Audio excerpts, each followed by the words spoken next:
Baseball Network. Side corner, strike three call. Every home run. Hit in the air, deep right field, and gone! Every championship.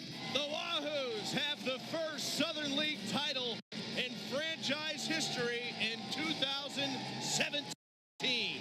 They celebrate on the field as the Southern League champions of 2022. It's all here on the BWBN. Play ball. From Blue Wahoo Stadium in beautiful Pensacola, Florida, good evening, everyone, and welcome to Bally Sports Live and the Blue Wahoos Baseball Network. Tonight, a Saturday night special, Game 5 of 6 between the Pensacola Blue Wahoos, AA affiliate of the Miami Marlins, and the Columbus Clingstones, AA affiliate of the Atlanta Braves. With Carter Bainbridge, I'm Eric Bramer. It is a scorcher tonight, 91 degrees and sunny as we approach first pitch in downtown Pensacola. Expecting a sellout crowd for a fireworks Saturday, and we're hoping for another Wahoos win. Pensacola has taken 3 of the first 4 in this series, including a 5-4 victory in walk-off fashion last night. A 10th inning wild pitch scored Johnny Olmstead from third base to seal the third walk-off win of the season for the Wahoos. The Wahoos tonight will send to the mound Dax Fulton. J.R. Ritchie will oppose for the Clingstones, a battle of 2 ranked prospects in their respective organizations. The Clingstones, 23-28 on the season, have this starting 9 written out by manager Cody Cabela. Cody Milligan leads off in left field, batting second at shortstop, Cal Conley. Batting third at first base, Drew Compton. Cleanup batter, third baseman, David McCabe. Batting fifth at DH, Ethan Workinger. Batting sixth and catching is Adam Zabrowski. Batting seventh in right field, Stephen Paolini. Batting eighth in center field, Kevin Kilpatrick Jr. And batting ninth at second base is Keyshawn Ogans. For the 27-28 Blue Wahoos trying to climb back to 500, they were at one point 10 games above 500 in early May before an 11-game losing skid. So far in June, they're 4-1, and Nelson Prada writes out a lineup card that begins with Jared Cerna playing at shortstop. Batting second and third base, Cody Morissette. Batting third in right field, Kemp Alderman. The cleanup batter in DH is Nathan Martorella. Batting fifth at first base, Josh Zamora. Batting sixth and catching, Ryan Ignafo. Batting seventh at second base, Johnny Olmstead. Batting eighth in left field, Grant Richardson. Batting ninth in center field is Mark Coley II. The Blue Wahoos tonight are wearing their black alternate Marlins-inspired jerseys with Blue Wahoos in white, blue, and pink across the front, paired with white pants and black caps. The Clingstones, as they have for most of the game so far in this series, are wearing their traditional road grays. Columbus in black, trimmed in peach across the chest. Dax Fulton takes the mound, and now we'll send it down to the field for tonight's national anthem. And now, fans, we ask that you please rise if you are able, remove your hats and face the flag in center field. We also remind all veterans who are present but not in uniform that you may render the military salute. We ask that you join in the singing of our national anthem with the Girl Scouts.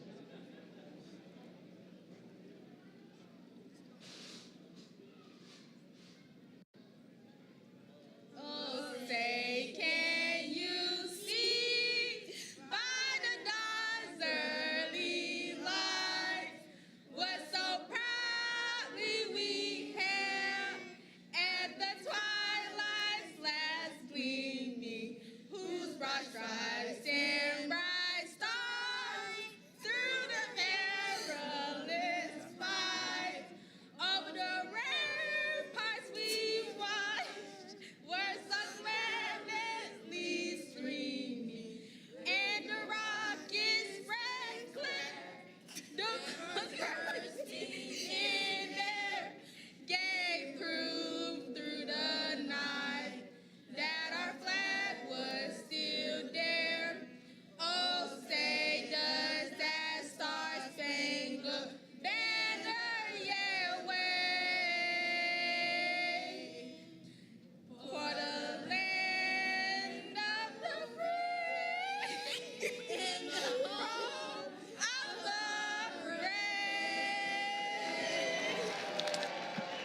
We're ready for baseball in Pensacola. Good evening, everyone, and welcome to Bally Sports Live in the Blue Wahoos Baseball Network with Carter Bainbridge. I'm Eric Bramer. The Blue Wahoos have won 4 out of their 5 games in the month of June. Carter, in 3 of those games, including last night's, they got a big 3-run home run. Last night, it was Johnny Olmstead who was the hero. The Wahoos have proven now that they can come back from a late deficit, which should boost the confidence of this team as they continue to play close game after close game. Certainly a lot to like this week for the Wahoos because, number one, they're finally hitting, like you said, the power coming back for this lineup after a bit of a struggle through the month of May offensively. And then this week, they've won 3 of the first 4, but they've won them a couple different ways. A couple days ago, Pensacola got out to a 5-0 lead, held on to win that game. Last night, a little bit more difficult. The Wahoos trailed 3-0 going into the 7th before they put up 4 runs, aided by another 3-run homer, that one by Johnny Olmstead. So the Wahoos have played from ahead. They've now come from behind to win a ball game, and so far in the week, they have looked back to their early form. Dex Fulton has pitched on a Saturday night in pretty much every start this year for the Wahoos. On the season, 2 wins, 4 losses, a 3.15 ERA. Last time out, he struggled. He allowed 5 runs, though only 2 were earned in 3 1/3 innings in Montgomery a week ago tonight. Wahoos lost that game by a score of 6-4. Fulton walked 4 men in the bottom of the 4th inning as things got away from him. But if you look back to the prior 2 starts, he looked very much like the Dax Fulton that the Marlins know he can be. Just an unearned run in each of his last 2 appearances prior to his last start in Montgomery. In his last home start 2 weeks ago tonight against the Birmingham Barons, though he took a tough luck loss, he allowed just an unearned run over 6 innings while striking out 7, and he did not walk a batter. The first time he faced these Columbus Clingstones at Synovus Park on April 19th, he took a no-hitter through 4 2/3 innings. The Wahoos won that game 2-1 after he departed. Cody Milligan, left-handed hitting left fielder, will lead things off for the Clingstones. Milligan, Conley, and Compton in the Columbus first. 91 degrees at first pitch, the hottest first pitch temperature to this point in the season. I wish we had confidence that record would hold. Swing and a miss on a fastball delivered at 6:06 local time. Milligan batting 195. A homer, 4 RBI. Last night out of the leadoff spot, 1 for 4 with a double. Big swing and a miss on another elevated offering from Fulton. The count is quickly 0-2. Fulton features a 4-seamer, 2-seamer, slider, sweeper, curve, and a change. Despite missing most of the last 2 years to his 2nd Tommy John surgery, he's currently ranked the Marlins' number 13 prospect in the organization. 0-2 pitch, fouled back on a fastball. 97 on the stadium radar gun. Up in the zone, Milligan just got a piece. Fulton, 23 years old, from Weatherford, Oklahoma. 6'7", 245 pounds. Another 0-2. Milligan taps foul a breaking ball. Looked to be the front door sweeper. Milligan, a late swing decision, was able to make contact. Sun shining down on the mound. Home plate in shade. Sun sets on the first base side of home here in Pensacola. Third baseman, shortstop, left fielder, all dealing with the worst of the sun field. Another 0-2 from Fulton. And the pitch. Check swing foul near the on-deck circle. Look out, Cal Conley. Fastball inside. Milligan might not have intended a swing, but it serves as a foul, and the count remains 0-2. In addition to the superlative temperature, 91 degrees, we've also got a stiff breeze, 15 miles per hour, right to left across the outfield tonight. 0-2, swing and a miss. Nasty breaking ball down and away, and Milligan is a strikeout victim to begin tonight's game. Cal Conley bats next as the switch hitter steps into the right-handed box. The Blue Wahoos defense has Ryan Ignafo catching, Josh Zamora at first, Johnny Olmstead at second, Cody Morissette at third, Jared Cerna at short. Left to right across the outfield, Richardson, Coley, and Alderman. Cal Conley batting .215. No homers, 13 RBI. First pitch curve, misses outside, ball 1. Conley, one of 3 consecutive switch hitters, batting 2, 3, and 4 in the Clingstones order. 1-0. Fastball up at 96. It's 2-0. Conley last night 0 for 4, though he did drop down a successful sacrifice bunt, helping the Clingstones tie the game 4-4 in the top of the 8th inning. 2-0. Fastball at the top of the zone on the outer half. A called strike, 2-1. Clingstones led 3-0 at the 7th inning stretch. The Wahoos jumped ahead with a 4 spot in the home 7th, highlighted by Johnny Olmstead's go-ahead 3-run homer. But the Clingstones fought back. They tied it in the 8th. And they had plenty of opportunities in the 9th and the 10th. Dale Stanovich left a runner at second in the 9th and then left the bases full in the 10th, allowing the Wahoos to walk it off in the bottom of the 10th on a wild pitch from Luis Vargas. 2-1 to Conley. Breaking pitch, swung on and popped up foul near first. In is Zamora, now reaching back fair. He makes the catch on the infield turf for out number 2. That wind is going to play some tricks tonight, and Josh Zamora handles his first test well. Our television viewers will see where Zamora thought it was going to land and then where it ended up landing, well in fair territory on the fair side of the chalk. 2 down bases empty for Drew Compton, another switch hitter batting righty. Compton batting .271, 2 homers, 16 RBI. First pitch, fastball, inside corner at 96. Home plate umpire tonight is Jamal Allen, joined at first base by fill-in umpire Nate Starr, and at third base by the crew chief Justin Juska. The 0-1, Compton taps it weakly back to the mound. Fulton catches, underhand toss to first, a 1-2-3 first inning for Dax Fulton. The Blue Wahoos face J.R. Ritchie after this. We're scoreless after a half in Pensacola on Bally Sports Live and the Blue Wahoos Baseball Network. Memories are better without pain. Whether you're at the ballpark with your kids, your significant other, or your friends, pain can put a damper on enjoying your time. Select Physical Therapy has been trusted by the Wahoos since 2016. As the official physical therapy provider of the Blue Wahoos, Select therapists know what it takes to keep athletes and fans healthy. You too can experience the power of physical therapy. For many, you don't even need a prescription to get started. To learn more, visit them online at selectphysicaltherapy.com today. My name is Ariel. Hey fans, stream every minor league baseball game, anytime, anywhere. On the Bally Sports Live app, watch every game, every team, live, all season long. Plus, you can join in on the fun with live chat, play our interactive bingo game based on the on-field action, and rack up Bally coins the more you watch and play. Best of all, it's completely free. No subscription required. Download the Bally Sports Live app today and take your fandom to the next level.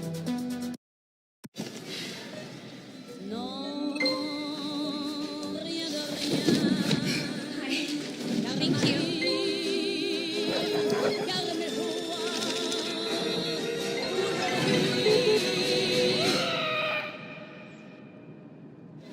Hey, what do you do here?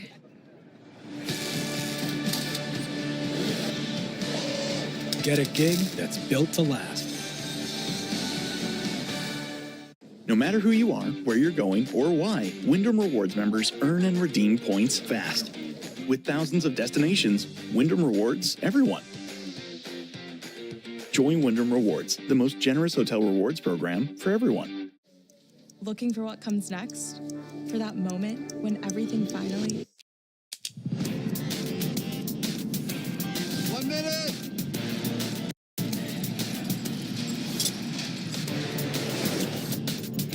Round A pick in 2022. The righty working from the wind, deals to Jared Cerna, a swing and a tapper on the bounce back to the mound. Ritchie an easy play, underhand toss to first, and Cerna quickly retired for out number 1. As Cody Morissette steps in, we'll give you the Clingstones defense. Adam Zabrowski catches, Drew Compton is at first. At second base, it'll be Keyshawn Ogans. At third base, David McCabe. Cal Conley is at short, and left to right across the outfield, it's Milligan, Kilpatrick, and Paolini. Cody Morissette, left-handed hitting third baseman. Batting .196, 2 homers, 4 RBI. Fastball, taken up and away, ball 1. Ritchie tonight making his 4th Double-A start. Last time out on Sunday in Chattanooga, allowed a run on just a solo home run over 4 innings. He took a no decision, but the Clingstones won that game 8-2. Fastball wide, it's 2-0.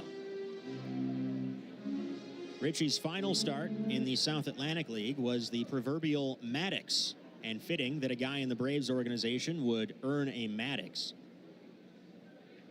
2-0 pitch to Morissette. A swing and a pop-up, left field. Milligan lost it, now tracking it into foul ground, and he overruns it. He does not make the play, and he collides with the padded side wall and is slow to get up. Milligan didn't see it off the bat. Again, the tough sun field with the sun coming down on the first base side of home. Milligan eventually ran to it, but running at full speed, he couldn't quite get his glove on it. And he didn't do a very good job of bracing for impact either. Luckily, as of this year, those side walls are now padded. They used to be exposed metal. So as painful as it might be for Milligan right now, hands on his knees as he returns to his position, feels a whole lot better now than it would have last year. Count is 2-1 to Morissette. From the wind, Richie deals. Morissette hits it sharply foul down the right field line. Count is now 2-2. For those who don't know, and we won't blame you for not knowing, a Maddox is an unofficial stat named after Greg Maddux, the Hall of Fame pitcher who spent much of his career with the Atlanta Braves. When you pitch a Maddox, you pitch a complete game shutout on fewer than 100 pitches. Richie did that for the Rome Emperors on May 10th. 2-2. Spoiled foul by Morissette. Looked to be early on an off-speed pitch, but got a piece and sent it back to the backstop. 9 innings against the Greenville Drive. 1 hit, no runs, 1 walk, 9 strikeouts on 95 pitches. And yeah, that's what you got to do if you want to get up to the next level. 2-2 from Richie to Morissette. And the pitch. Morissette waves and misses. Looked to be early on the changeup that he fouled off a pitch ago. This time in a better spot down. And it's a strikeout for Richie. 2 down, bases empty in a scoreless game in the first. Kemp Alderman digs in next. Alderman last night had just 1 softly hit infield single, but it was a line drive in the box score, and in doing so, Alderman extended his active hitting streak to 12 games, the longest for any player right now in Double-A. First pitch to Alderman. Hacked foul, right side, a souvenir. Count is 0-1. Alderman has his season batting average at .286 now. His 6 homers are tied with Johnny Olmstead for the team lead. His 25 RBI make him the most prolific RBI man on this team. 0-1. Swing and a miss. Fastball at 96, down and in. The count is 0-2. Richie will throw the kitchen sink at you. Fastball, sinker, cutter, sweeper, curve, and a change.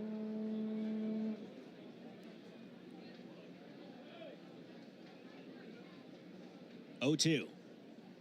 Alderman takes up and away, a fastball at 97.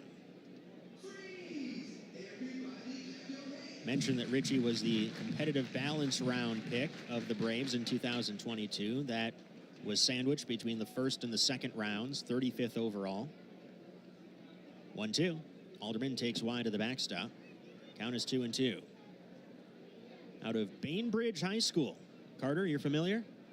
You know, you'd be shocked how many times people ask me if I'm familiar with that area up in Bainbridge Washington. Island, yeah. Carter Bainbridge from Nashville, unfortunately. 2-2. Alderman takes wide. From 0-2 to 3-2, Nathan Martorella waits on deck.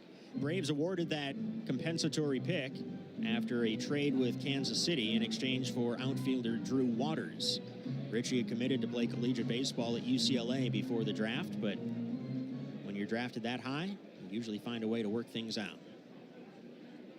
3-2 payoff to Alderman. Swing and a miss. Fastball down and in, got him. 2 strikeouts and a 1-2-3 first for J.R. Richie. We head to the second in Pensacola. No score, no base runners for that matter. On Valley Sports Live and the Blue Wahoos Baseball Network. There have always been a few ready to fight and win. Since 1775, these few have been Marines, and they come from across this land to defend the future of our nation. This year, our Corps celebrates 250 years, and Marines are proud to serve this country, each other, and all that is still to come for America.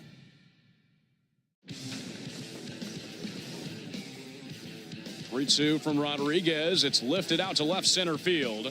Preciado moving back along with Wetzel, and Wetzel slides and comes up with it. On the warning track, the center fielder all the way out toward the wall is able to make a spectacular catch. Jacob Wetzel has roamed this outfield for a few years, and he slides on the warning track. Look at the celebration from Preciado.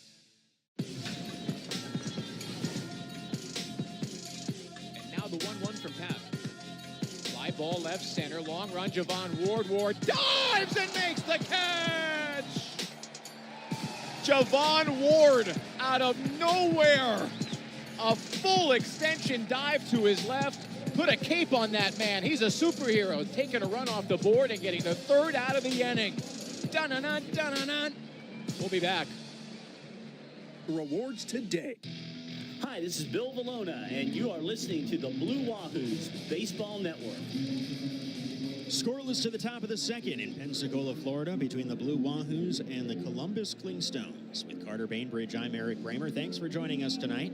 Dax Fulton with a strikeout, a ground out, and a pop out in a 1-2-3 first. David McCabe, switch hitter batting righty, takes a fastball wide off the plate. McCabe batting .236, 2 homers, 17 RBI. Last night, 1 for 5 with a double.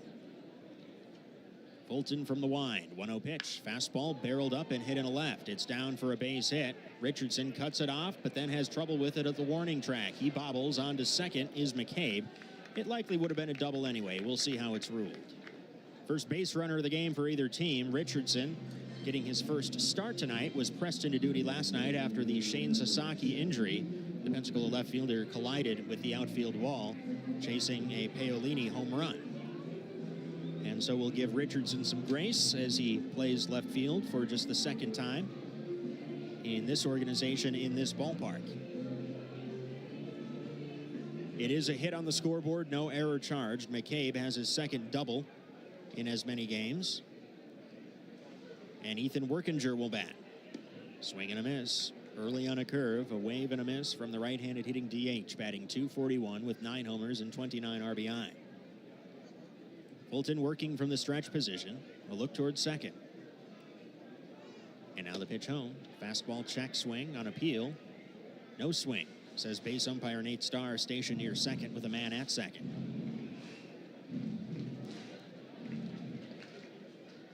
Count is 1-1 from Fulton to Workinger.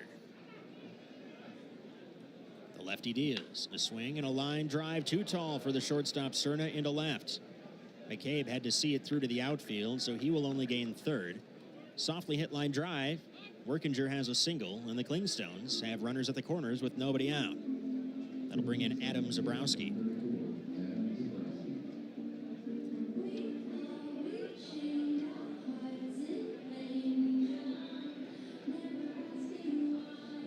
We'll see how the Wahoos infield plays this.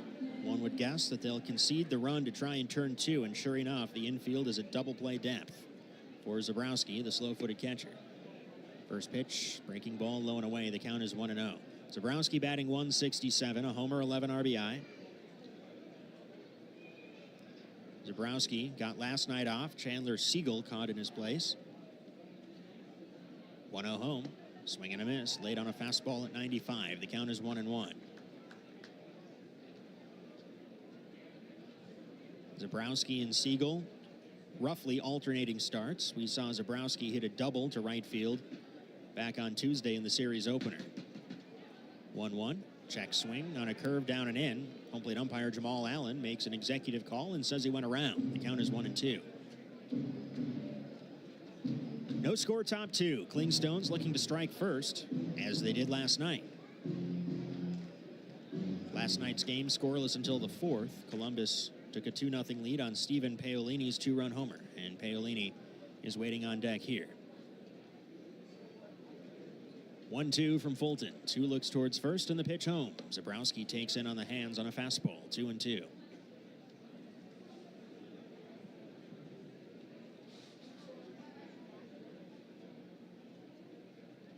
Neither team has exactly jumped out to a fast start in this series. 2-2 taken inside on another heater. The count is full, 3-2 to Zabrowski, with Paolini waiting on deck. In the first 4 games of this series, neither team has scored in the first 2 innings.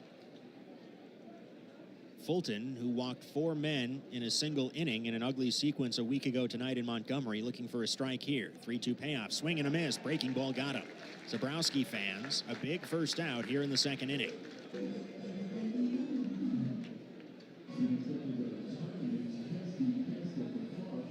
Stephen Paolini will bat next. One of 2 true lefties that will face the lefty throwing Fulton tonight. Paolini batting 179 last night, a 2-run homer, a single, and a stolen base. First pitch in the dirt, low and away on a breaking ball that appeared to be the sweeper. Fulton throws a slider, sweeper, and a curve. Curve is usually the easiest to identify because it has more of a downward drop. The slider slides, and the sweeper, as you might imagine, sweeps. 1-0 pitch, swing and a miss. Fastball up and in, ties Paolini in knots. The count is even 1-1.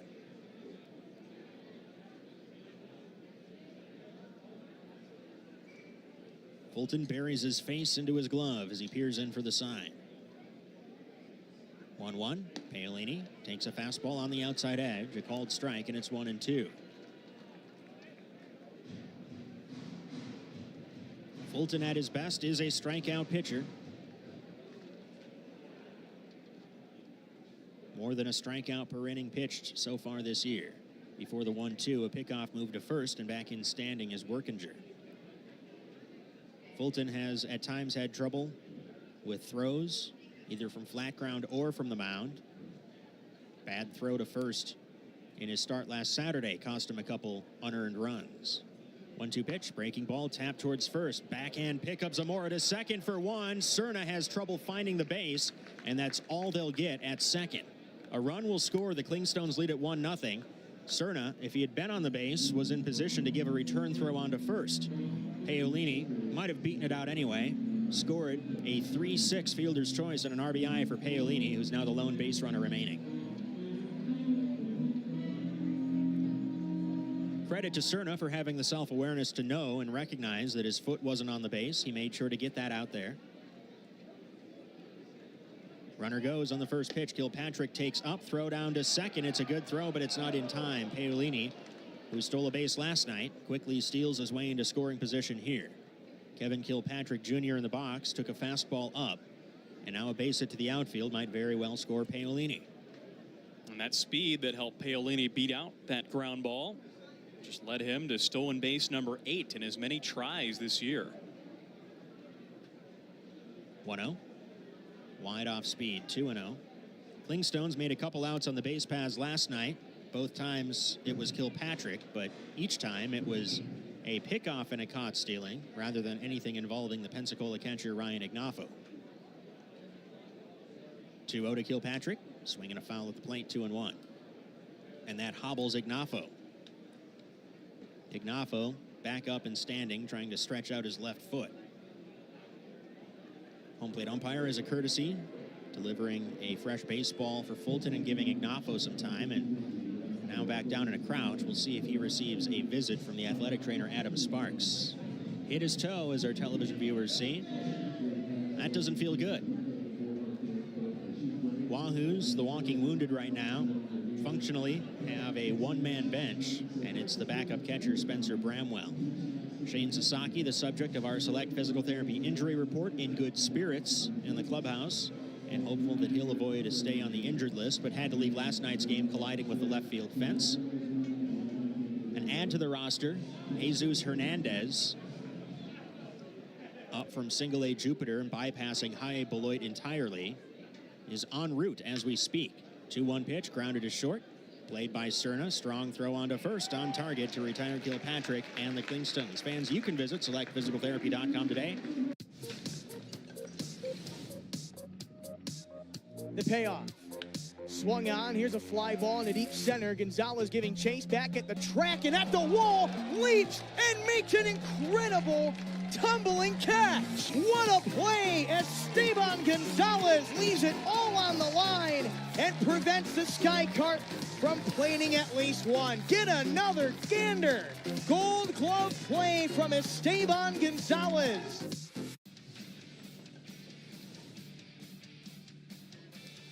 Contact from Cloissy here into left center field. Everyone retreating and making the great catch is P.J. Hilson as he runs into the wall.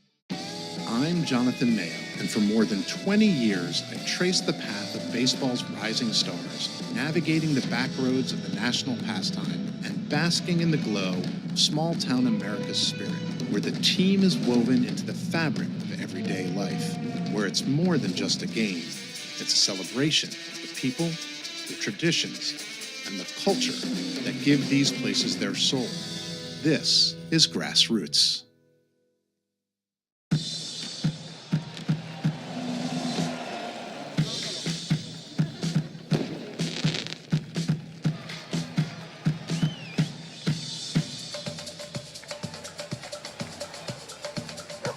Shop with the aim of crafting unique and memorable experiences in the Pensacola community. Plan your visit and taste the bodacious difference today. This is Jacob Marcy, and you're listening to the Blue Wahoos Baseball Network. We head to the bottom of the second inning. 1-0. Clingstones leading the Blue Wahoos in Pensacola. After a 1-2-3 first inning from J.R. Ritchie that saw him throw only 13 pitches and strike out a pair, he'll face 4, 5, and 6 in the Wahoos order. Martorella, Zamora, and Ignafo. Left-handed hitting DH, Nathan Martorella. Takes upstairs, first pitch offering, ball 1. Looked to be the cutter at 88 from Ritchie, who goes to the rosin bag after being dissatisfied with his release.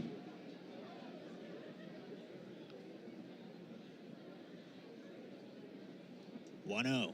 Martorella takes in on the hands, 2-0. Nathan batting .202, 3 homers, 18 RBI.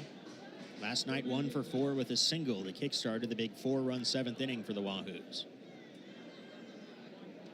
2-0 pitch. Martorella stares at a breaking ball. A sweeper that starts high but drops in for a strike, 2-1.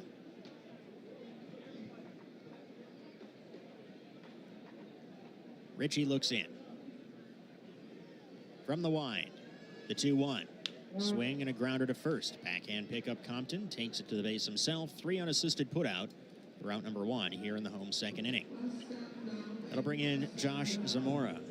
As we ended the top of the second, we were telling you about a roster move the Wahoos made today. They need a little bit of bench depth. Right now, very thin on that front. And Jesus Hernandez is supposed to join the club. In fact, he's on the active roster right now. Whether he has physically arrived here remains to be seen. He comes from the single-A Jupiter roster, where he was the everyday third baseman for the Hammerheads. Josh Zamora, right-handed hitting first baseman, takes a fastball up 1-0. This was Hernandez's second year in Jupiter, which means he played for Wahoos manager Nelson Prada last year. 36 games for the Hammerheads for Hernandez. Breaking pitch wide off the plate, and the count is 2-0. He batted .260, 9 doubles, 4 triples, 2 homers, 21 RBI. We'll see how long he's in Pensacola and how frequently he plays, but it'd be nice to have an insurance policy or two on this roster, that's for sure. 2-0 fastball popped up near home plate, now twisting foul with the wind to the third base side. McCabe, the third baseman, calls and catches for out number 2. Ryan Ignafo will bat next for the Wahoos, the right-handed hitting catcher, starting for the 3rd night in a row after joining the club earlier this week. Hitless in his Double-A debut on Thursday. Last night, his first Double-A hit was a big one, an RBI single in the 7th inning to get the Wahoos on the board. So far, 1 for 8 as a Blue Wahoo. Ritchie's first. Fastball outer half in for a strike. It's 0-1. 1-0. Clingstones leading the Blue Wahoos as Pensacola bats in the home second inning. 5 up, 5 down so far for J.R. Ritchie. Ritchie deals home. 0-1 pitch. Breaking ball catches the outside edge of the knees on its way out of the zone. Called strike. It's 0-2. Ritchie's looked razor sharp, aiming for the edges of the zone and hitting it so far. That was a well-executed sweeper down and away.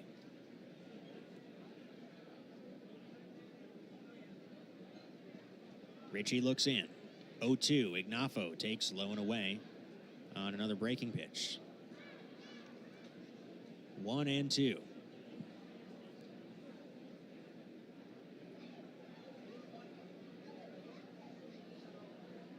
Ritchie rocks and fires. Ignafo takes up and away on a fastball. 2-2 the count. Great crowd tonight. Fireworks Saturday. Should be a sellout. Great to have so many fans continuing to support this team. 2-2. A swing and a tapper back to the mound. Out of the glove of Ritchie, but he doesn't panic. He barehands it off the flat ground turf and flips to first to retire Ignafo. 6 up, 6 down for J.R. Ritchie.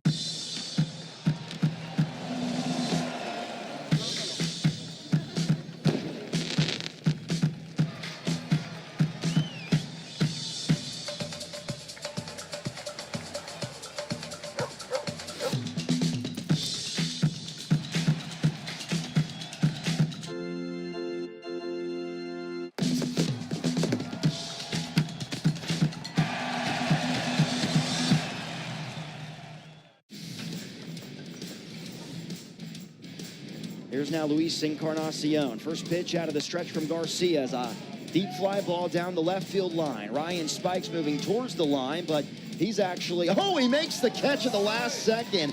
It looks like Braden Taylor called him off, and then Ryan Spikes right behind him dove head first and snagged it just before it hit the turf. Wow, Braden Taylor had it in his sights all the way.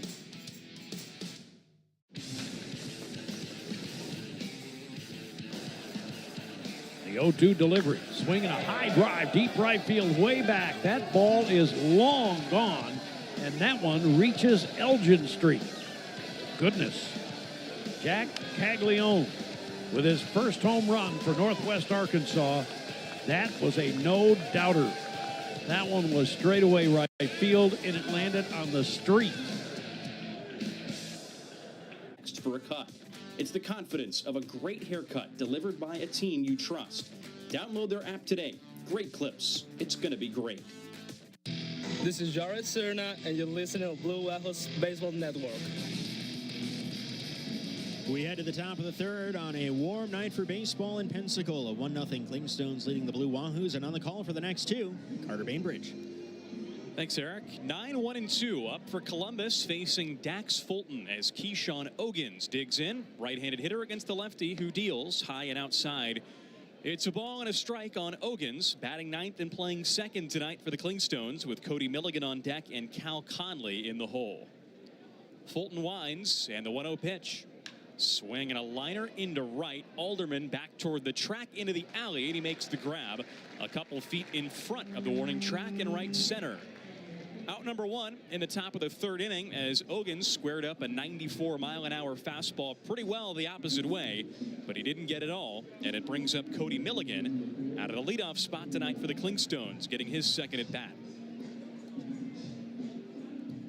1 out, no one on. Left matchup here as Fulton deals home. First pitch, a strike. Breaking ball at 84, and it's 0-1 on Milligan, who struck out swinging his first time up. One of 2 Ks Fulton has so far through 2 1/3 innings. 0-1 pitch. Swing and a liner into center this time. Coley lost the ball, and it bounces toward the fence in center. A hop off the warning track as Milligan moseys into second and stops there. A 1-out double for Cody Milligan, and the Sun playing some tricks on Mark Coley out in center field. He raised his glove hand almost immediately as if to say, hey, I don't have it. And it fell quite a bit of ways from him. Coley running towards center and straight away, and that ball was a shade toward right center. It bounced to the ground about where the batter's eye ends on the right side. So Mark had to go run for it, and Milligan with some good speed, content with 2. He's at second with 1 out for the switch hitter Cal Conley batting right. First pitch, high and away, and it gets by Ignafo to the backstop. On to third moves Milligan. A wild pitch uncorked by Fulton. A 94-mile-an-hour fastball. Ryan Ignafo did his best to leap up and try to grab it, but it was past him right as he got to his feet. Infield now in for the Wahoos in a 1-0 game. The Clingstones leading top 3. Runner at third, 1 out. And the 1-0 pitch. High and away, 2 balls and no strikes. Ignafo corrals this one. A fastball at 95, and it's 2-0. Third hit of the night for the Clingstones. That Milligan double. 4th of the year for the Columbus left fielder. 2-0 pitch. Swing and a fly ball down the right field line. Alderman charging over into foul ground, and it drops at his feet right below the glove, and it's a foul ball off the bat of Conley. 2-1. In center field, looks like Mark Coley II has sunglasses out there, but they're on the bill of his hat. I wonder if the sunglasses might have helped him track that fly ball. I trust that he's got on what is most comfortable for him. It looked like he just never saw it off the bat. 2-1. There's a strike called. Breaking ball from Fulton, and it evens the count up at 2-2. Well, now I think he might have popped him on his eyes now. In any case, Mark hoping that that mistake, that bad read, doesn't come back to cost the Wahoos here in the third. Milligan at third with one out. The 2-2 pitch. Swing and a squib ground ball to second. Olmsted has it. He fires home. Ignafo's tag, and they tag out Milligan. 4-2 on the fielder's choice, and the Wahoos with some good defense to prevent the run on a contact play. Milligan flew home right as the ball left the bat, but Olmsted kept his head, threw a good strike to home, and Ignafo had the ball in glove well before Milligan arrived. That brings up Drew Compton, switch hitter, batting right against Fulton with Conley at first. 2 away. The pitch low and in, a ball and no strikes on Compton.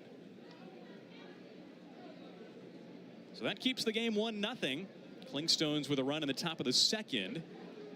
Wahoo's hoping to get through a clean top of the third. And the 1-0 pitch. Swing and a miss. Outer half on Compton. Looked like the changeup at 87. And it's 1-1 from Fulton. Compton 0 for 1 today with a ground out. 1-3. That was back in the first inning. On the 1-1, Compton looks at a breaking ball down and away. 2 balls and a strike. But overall, for Compton, the Summit, New Jersey native, a pretty productive week to this point. 4 for 14 with 2 doubles, 2 driven in, and he has drawn 3 walks.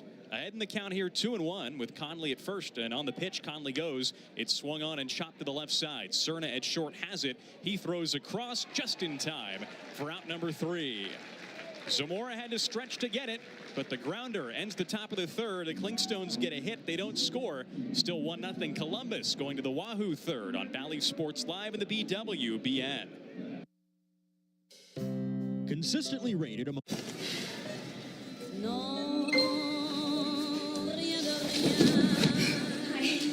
Thank you.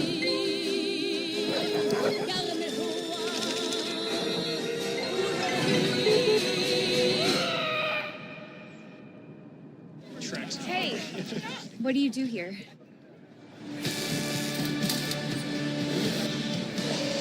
Get a gig that's built to last. Hey fans, stream every minor league baseball game, anytime, anywhere, on the Bally Sports Live app. Watch every game, every team, live, all season long.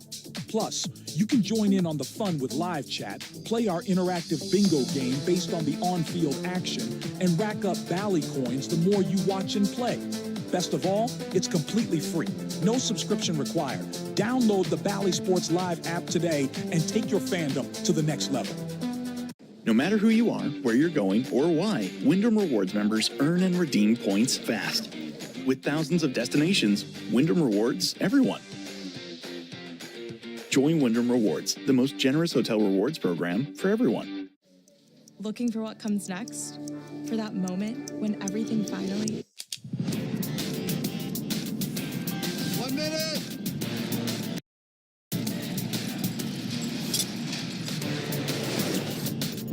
The Blue Wahoos Baseball Network.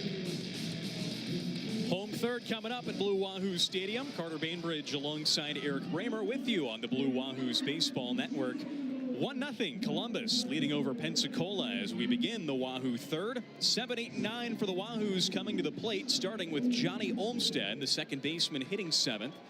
J.R. Ritchie looks in, and the Columbus right-hander fires home. Swing and a miss. Foul tip officially on a fastball at 94, down and in, right on right against Olmsted. It's 0-1 with Grant Richardson on deck. Mark Coley the second in the hole. 0-1 pitch to Olmsted. Swing and a broken bat roller left side. McCabe off third toward the hole. He gathers, fires, and that's out number 1 in the bottom of the third inning. Olmsted sat down, and that is out number 1 here in the bottom of the third. 7 consecutive Wahoos retired to begin this game by J.R. Ritchie. Grant Richardson, the newcomer, is the batter out of the 8th spot tonight. Richardson, a lefty bat, playing left in the field.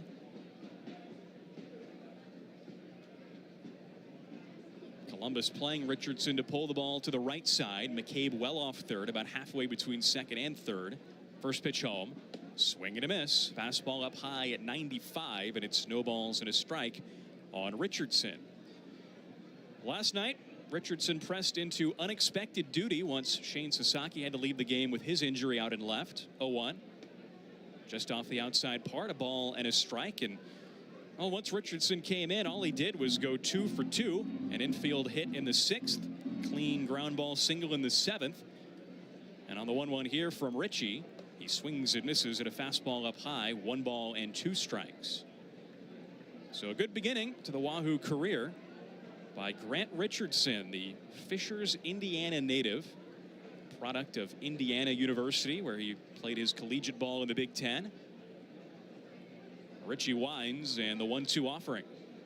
Up and in, 2 balls and 2 strikes. 95 on the radar gun as Ritchie continues to bring the heat. 1 out, no one on, bottom of the 3rd inning. Clingstones leading 1-0 on this Saturday night. The righty winds, and the 2-2. Swing and a foul ball in the air left side, and it's still 2 balls and 2 strikes. But even more impressive for Richardson, the fact that he could come into a ball game and log 2 hits.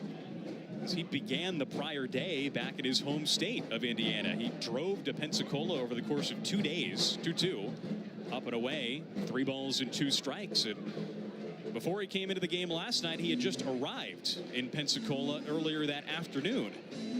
Showed up to Blue Wahoo Stadium in the dugout, not expecting to play, and then all of a sudden he had to go stand in left in a ballpark that he had never played in before. The payoff from Ritchie. Swing and a miss, strike 3. Breaking ball down, and that's the first out for Richardson in his Blue Wahoo's career. Second at the bottom of the 3rd inning, and Ritchie has retired 8 straight to begin the ball game. It brings up Mark Coley with 2 away, nobody on. 3rd strikeout of the night for the Columbus right-hander. Let's see if Coley can get something going.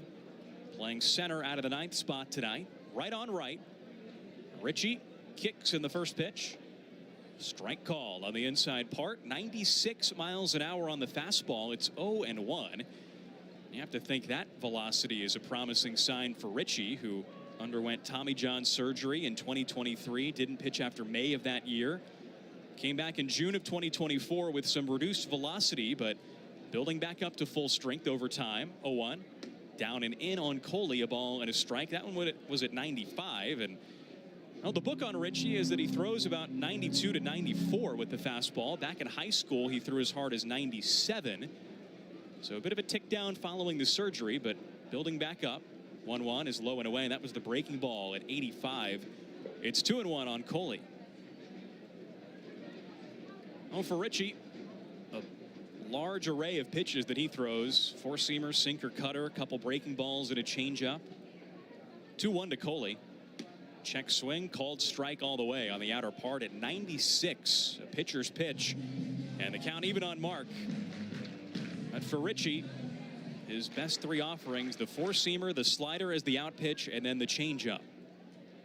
2-2. Swing and a foul. That was the slider outer part, and Coley just barely got a piece off the end of the barrel. Still 2-2 with 2 away, nobody on base. 1-0 Columbus in the bottom of the 3rd. Wahoos do not yet have a base runner in this game. Ritchie nods, kicks, and the 2-2. Swing and a foul tip held on to by Zabrowski, and that ends 3 perfect innings. Alternate identities are always great because it just adds a new layer. When you talk about Rochester, our most famous cuisine is the garbage plate. It became so popular that Thursdays are for the plates in Rochester. The first alternate identity that we had was the Albuquerque green chili cheeseburgers. So that's what makes minor league baseball great. We have an amazing ability to get in touch with our community. There have always been a few, ready to fight and win. Since 1775, these few have been Marines, and they come from across this land to defend the future of our nation. This year, our Corps celebrates 250 years, and Marines are proud to serve this country, each other, and all that is still to come for America. For Bly Madras, drive high in the air down the left field line. It's hooking. It's gone! A walk-off grand slam for Bly Madras, and the Hens win it in the bottom of the ninth. Yes, right off the foul pole, I believe. And getting better than that. Celebrate, young man, celebrate. This is reinvested in the community. Swing by Bubba's Sweet Spot at 405 South Palafox Street, where a Sweet Tooth Grand Slam is par for the course. This is Evan Fitterer, and you're listening to the Blue Wahoos Baseball Network. Through a quick 3 innings at Blue Wahoo Stadium, Pensacola trailing 1-0 to Columbus as we enter the top of the 4th. David McCabe, Ethan Workinger, and Adam Zabrowski up for the Clingstones, 4, 5, and 6, facing left-handed Wahoo starter Dax Fulton. The tall Oklahoman back on the rubber. He looks in at the switch-hitting McCabe, batting right-handed, and deals in. First pitch, breaking ball down and in. It's a ball and no strikes. Well, Fulton to this point has allowed a run on 3 hits. It's not quite as dominant as we've ever seen him, but he's been solid so far. 1-0 delivery. Breaking ball fouled back, stayed high in the zone, and McCabe took a big cut. It's a ball and a strike. McCabe at the plate, the owner of one of those hits. He doubled to begin the top of the 2nd and later came around to score the lone run of this game. 1-1. Fastball just a tick inside, maybe high as well. 2 balls and a strike. Defense straight up for McCabe, who on the 2-1 takes a strike on the outside corner. Fastball at 95 from Fulton, and it's 2-2. It's been slow going this week for McCabe, just 3 of 15 at the plate, although he has hit 2 doubles. On the 2-2, he swings and misses strike 3. Wow, came unglued for a high heater at 95, and Fulton just climbed the ladder on him. Hard swing, had a harder pitch, and McCabe dispatched for out number 1 at the top of the 4th. Strikeout number 3 for Fulton on the outing. It brings up Ethan Workinger, right-handed batter with the bases empty. 1 down, the pitch home. Low and away, a ball and no strikes on 95 again. Consistent velocity so far tonight from Fulton. He's been sitting 95, 96 with that fastball. The wind and the 1-0 offering. Breaking ball away, 2 balls and no strikes on Workinger, who singled his first time up in the 2nd inning. Well, Fulton, like his mound opponent tonight in J.R. Ritchie, does throw a lot of pitches. He kicks, and the 2-0 pitch. Low and in, boxed a bit by Ignafo, and it rolls in front of home. 3 balls and no strikes with Adam Zabrowski, the right-handed hitting catcher, on deck. Loose ball pulled away. Fulton gets a new one, and Workinger back in the box. The Clingstones leader to this point in homers and RBIs. 9 long balls, 29 driven in. 3-0 pitch. Strike called outside corner, 3-1. 95 on the fastball, and Fulton throwing the 4-seamer a lot tonight. One of his 2 fastballs. A 4-seamer, a 2-seamer. 3-1 pitch. Swing and a tapper right side. Zamora off first. Underhand flip to Fulton, covering. Close play and in time. 3-1 on the ground out, and nicely done by the Wahoo's left-handed starter. Fulton barreled off the mound right away. Those PFPs paying off, and Workinger sat down on a bang-bang play at first. It brings up Zabrowski with 2 away and nobody on. Fulton has sat down 3 in a row now. Zabrowski at the dish, a strikeout victim his first time up. Lefty on righty, first pitch home. Strike called, lower inner corner at 94. A tick off the usual 95. Maybe that was the 2-seamer, but Fulton throwing other pitches as well. 0-1.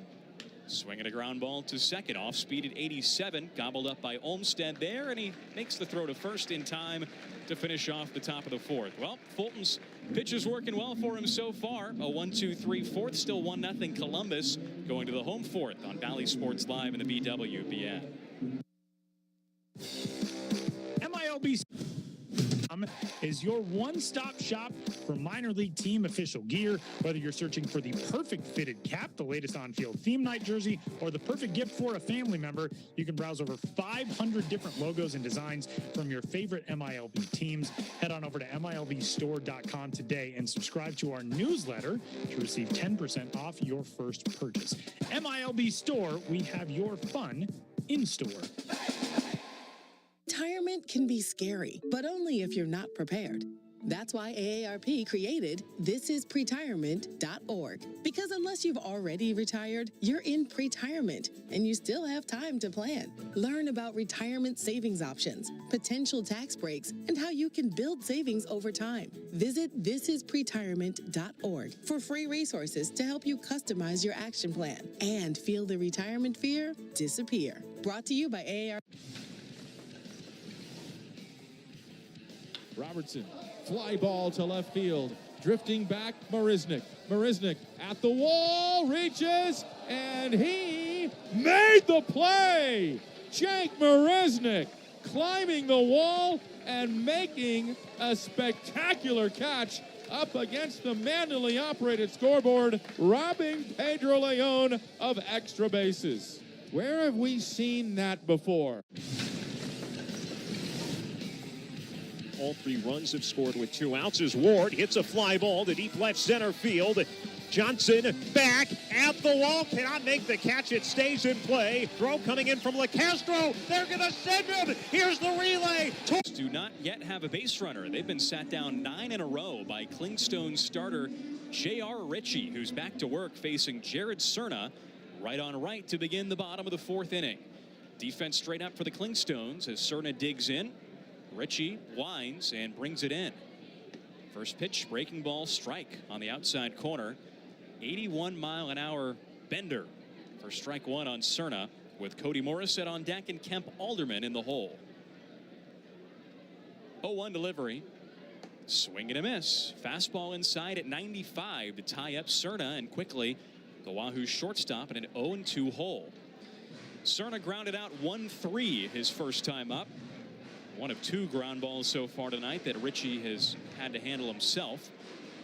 Cerna calls time, a quick stretch of his shoulders outside the right-handed box, and now he's back in. Ritchie kicks, and the 0-2 home.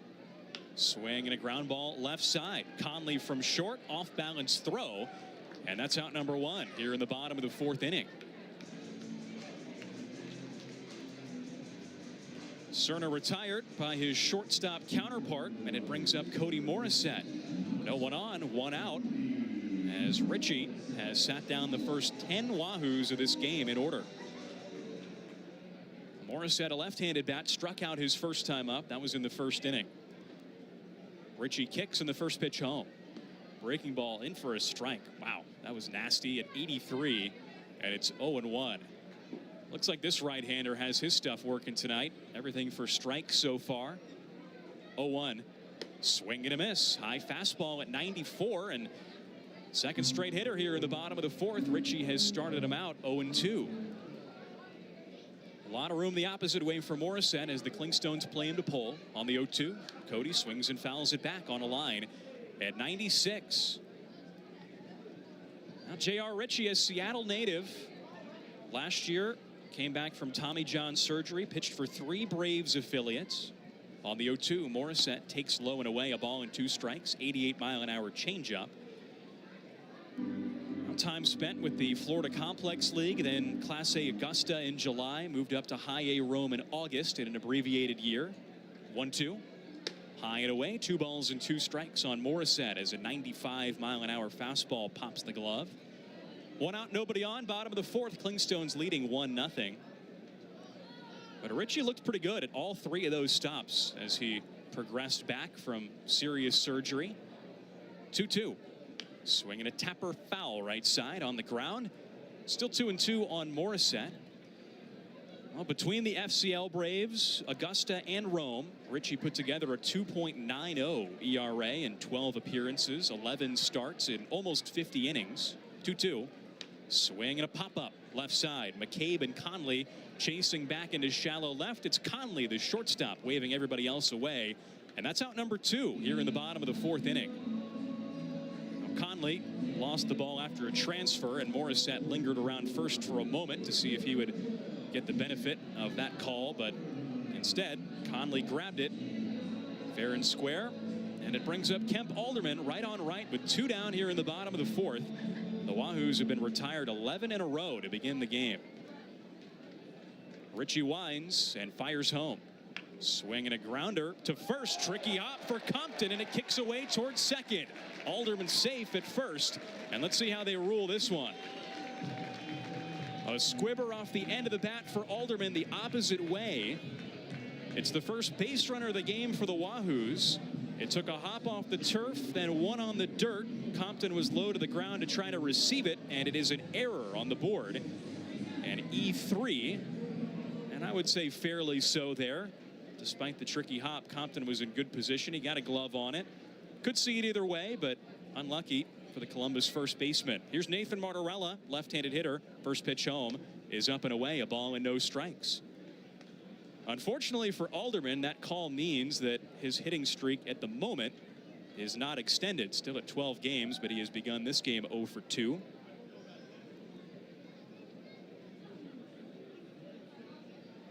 Richie looks in the 1-0. Swing and a miss. Changeup down. And Martorella out on his front foot. It's 1-1 as Richie operates out of the stretch for the first time today.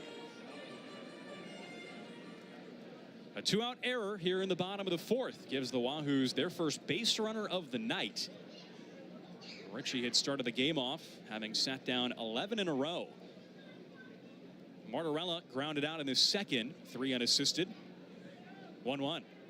Low and away, 2 balls and a strike on the Wahoos DH. Martorella out of the cleanup spot tonight. So far in the week, including the ground out today, he is 3 of 15 with a double and 2 walks. Alderman at first with good speed. And the 2-1. Breaking ball just off the plate. 3 balls and a strike with Josh Zamora on deck.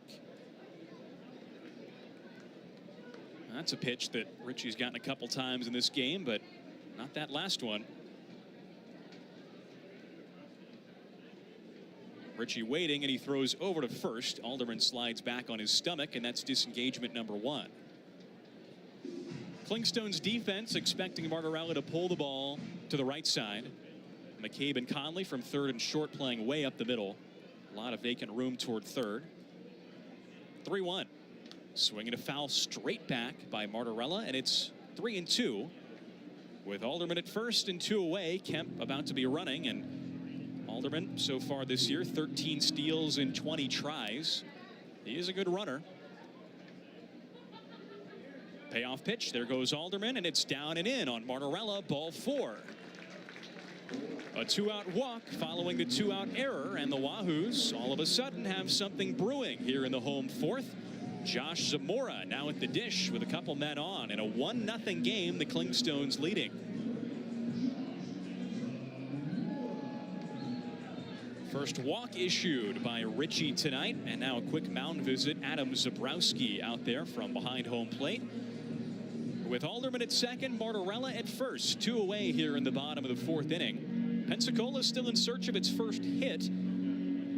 But if Zamora can log that in this at bat, in all likelihood, it would be enough to score Alderman, who is an aggressive runner. Zabrowski back behind home now with the conference over, and Zamora, a right-handed batter, digs in to face the right-hander Richie. Zamora popped out to third his first time up. Now batting with 2 on, 2 out. First pitch home. Low and in for a strike. Fastball at 95 right on that inner corner. It's 0-1. Zamora just 2 of 14 on the week, but one of those hits, a big 3-run homer a couple days ago. Check back at Alderman by Richie, and a wheel around now. Disengagement number 1 with Zamora at the plate.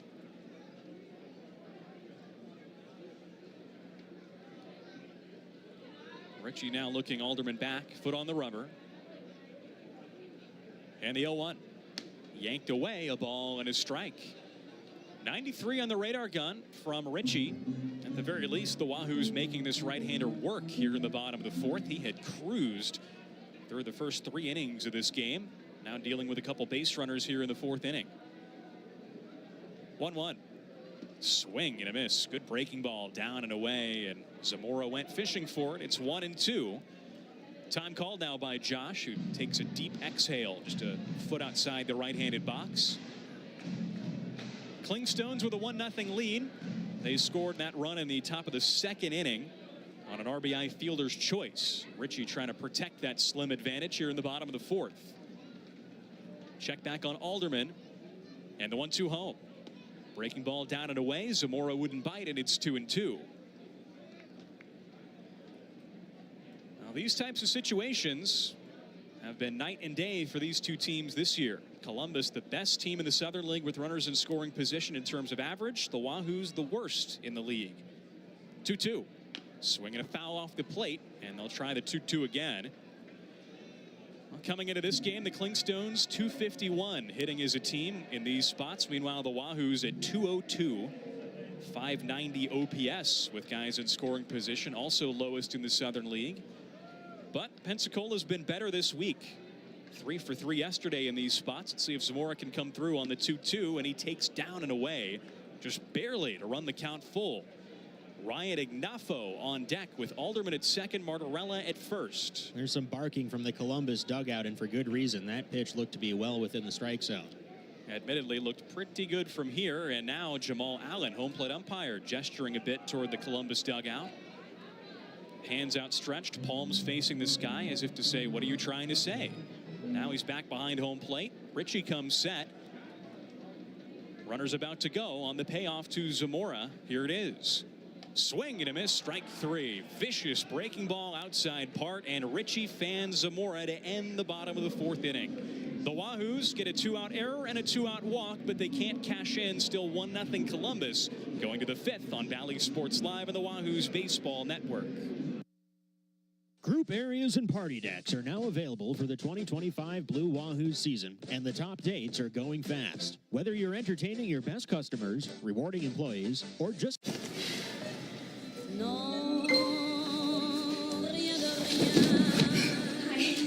Thank you.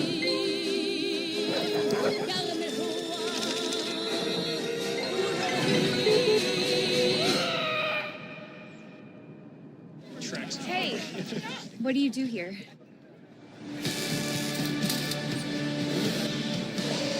Get a gig that's built to last. Hey fans, stream every minor league baseball game, anytime, anywhere, on the Bally Sports Live app. Watch every game, every team, live, all season long. Plus, you can join in on the fun with live chat, play our interactive bingo game based on the on-field action, and rack up Bally coins the more you watch and play. Best of all, it's completely free. No subscription required. Download the Bally Sports Live app today and take your fandom to the next level. No matter who you are, where you're going, or why, Wyndham Rewards members earn and redeem points fast. With thousands of destinations, Wyndham rewards everyone. Join Wyndham Rewards, the most generous hotel rewards program for everyone. Looking for what comes next? For that moment when everything finally...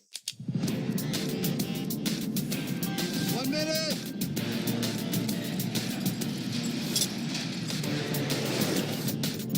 Pensacola here at beautiful Blue Wahoo Stadium with Carter Bainbridge. I'm Eric Bramer.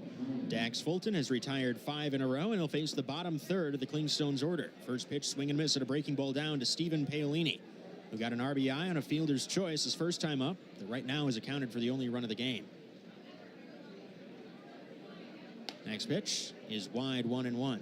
Well, on this beautiful night for baseball, we'd like to welcome to the broadcast booth Daniel Sowers, the president and CEO of Gulf Winds Credit Union. Beautiful night for baseball, huh? Best seat in the house up here. What a great view. I've never been up here before, but man, I'm jealous. You definitely have the best seats in the house. Well, you're certainly dressed for the occasion, wearing the Pensacola Mullets jersey. Appreciate that. What does it mean for Golf Wins to be associated with the Blue Wahoos? Because I know this is a multi-year partnership that seems to be really going strong. Yeah, so the Wahoos are a huge part of our community. We love the Wahoos. We love Pensacola. Our mission is to help, as a credit union, Golf Wins Credit Union, is to help our members and community succeed financially. And the Wahoos bring so much economic value into the community and allows families to really enjoy the Pensacola community, and which allows better jobs to come to the market, allows people to have better living. So this is really a strategic partnership for us. 3-2 the count to Stephen Paolini, followed by Kilpatrick and Ogins in the Clingstones 5th. Fulton deals home, 3-2. Just inside, it's ball 4. First walk issued by Fulton tonight. Paolini runs well. He stole a base last night, and he's already stolen a base tonight. We'll see how long it takes for him to try and take second here. Kevin Kilpatrick Jr. grounded out to short his first time up. He'll bat next. Daniel Sowers from Golf Wins Credit Union joining us here. And for those who don't know, we've got listeners and viewers who might be local, who might be from outside the Pensacola area, but what makes Golf Wins Credit Union stand apart? It really comes down to our members. We give everything we have back to our members. Here's a drive in the air, high and deep to right field. It won't be caught, and it one-hops off the top of the fence and stays in play. Paolini rounding third. He'll come in and score. He shows his speed, scoring from first on a double from Kevin Kilpatrick Jr. The Clingstones double their lead. It's now 2-0. And that's a bad break for the Wahoos. Sometimes when it bounces off that artificial turf or the warning track, which is a similar material, it bounces high enough to leave the field of play. But it stayed in, and that allowed Paolini to score from first. Keyshawn Ogins will bat next. You were talking about Golf Wins Credit Union before we were so rudely interrupted by that RBI double. No, it's all good. Yeah, so it's all about the members, about giving value back to the members, help, giving every month, every penny we make goes back to our community. First pitch, change-up foul tip into the catcher's mitt. Keyshawn Ogins, right-handed hitting second baseman, lined out to right his first time up. Well, you got the team out tonight. How many people did you bring out with you tonight to Blue Wahoo Stadium? Yeah, we brought about 300 people, including our team members and their families. It's been a great, beautiful night. Fastball swung on a miss. The count is 0-2. Where are you seated? We are over in the Publix party area, so very nice. A good time out there. Yeah. Good spot to get some of that breeze coming from off the bay as it swirls down there. 0-2 from Fulton. Pitch to Ogins, curveball down, smothering stop by Ignafo. The count is 1-2.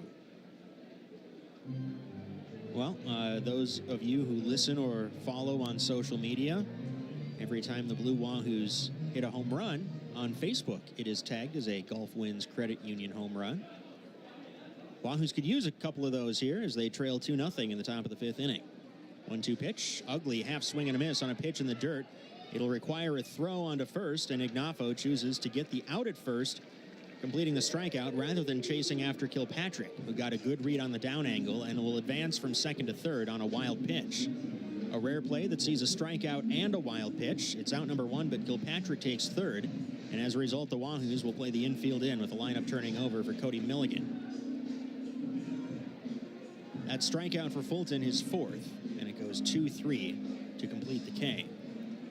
Cody Milligan hit a double that was lost in the sun by Mark Coley II in center field his last time up, then cut down at the plate with the contact play on and the infield in like it is here. High fastball fouled back. The count is 0-1. Daniel Sowers, president and CEO of Golf Wins Credit Union, joining us here on the broadcast. And I know that you have a local presence here, but for those who want to learn more, how can they learn more about Golf Wins Credit Union? Go to golfwinscreditunion.com. and gogolfwins.com, and you can find everything there, all our products and services. And you're on social media too. I know that because we tag you. That's right. Those that's home right. runs. That's right. A lot of ways to find us. 1-1 from Fulton. And the pitch in. Breaking ball wide. The count is 2-1. What causes someone to choose a credit union, just in general, as opposed to a different way to store or save their money? Because we're member-owned, all of our rates are better.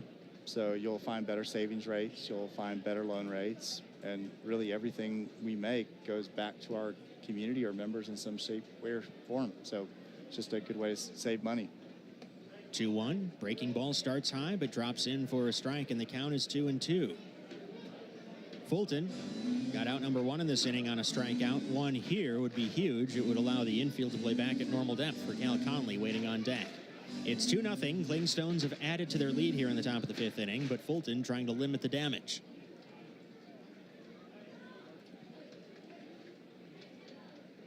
Fulton sets. Long look in. And now the 2-2. Fastball taken wide. Count is full, 3-2. Pitch count for Fulton in decent shape. 71 pitches, now working in the 5th inning. Last time out, lifted after an ugly 4th inning that he was unable to complete with 74 pitches a week ago tonight in Montgomery. 3-2 payoff. Hogan swings and misses. Looked like a front door changeup tailing inside. And a rip and a miss from Milligan is strikeout number 5 for Fulton. The infield is back at normal depth, and Cal Conley will bat 0 for 2. He hit into a fielder's choice. Olmstead, the second baseman, playing in through home to cut down Milligan at the plate. Now the umpire, Jamal Allen, coming out to chat with Fulton. And looking at Fulton's forearm. Everyone's working up a lather tonight. Even the broadcasters. 91 degrees at first pitch, and whatever that discussion was, it's been resolved, but a scorcher here. Manager Nelson Prada comes out of the dugout to ask for clarification on what that visit was. That's why it's good to be in the Publix party porch, especially in the top row there, where you can get a little bit of that breeze coming off Pensacola Bay. And we'll get you back here as soon as the Wahoos complete the top of this 5th inning, which will be, I have no doubt, very soon. First pitch taken down and in. Ball 1 to Cal Conley. Anything else you'd like our listeners and viewers to know about Gulf Winds Credit Union? Just think that, you know, we're here for the community. We're thankful for our members and love to have you as a member if you're not. 1-0, chopped foul down the third base line. The count is even 1-1. Clingstones began the inning with a walk. Kevin Kilpatrick Jr. scored Stephen Paolini from first with an RBI double. Now Kilpatrick stands at third. Fulton trying to strand him there to keep this a 2-0 deficit.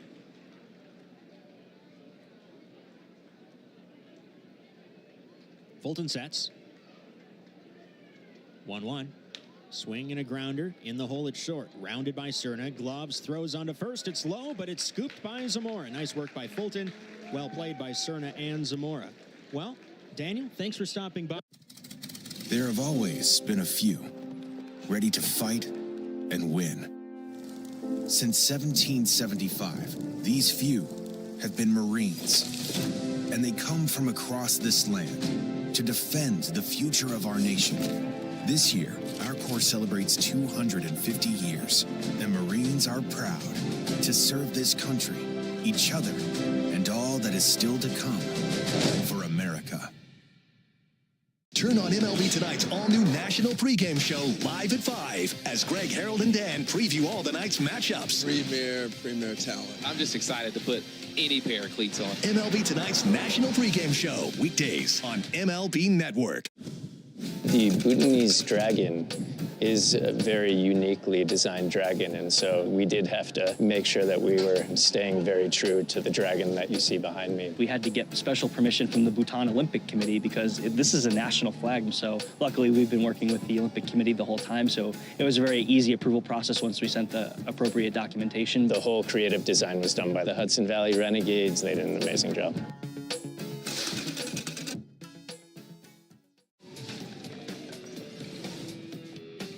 Lefty on lefty, 2 on, 2 out, 2-run lead for the Loons. Mongelli breaks home, he's on his way, head first slide, he stole home plate. About the size of a few grains of sand could potentially be lethal. This isn't an ad to scare you, but it is an ad to make you think twice. Get the facts. Go to realdealonfentanyl.com. This message is brought to you by the Ad Council. Hey, me llamo Javier Sanoja y escuchen el Blue Bajo Baseball Network. We head to the home 5th inning. 2-0 Clingstones leading the Blue Wahoos here in Pensacola. Wahoos still looking for their first hit. They got their first 2 base runners in the 4th on an error and a walk, but J.R. Ritchie so far has not allowed a base hit to the Wahoos. Ryan Ignafo leading off will try and change that. First pitch. A breaking ball. The cutter catches the outside edge for a strike. The count is 0-1.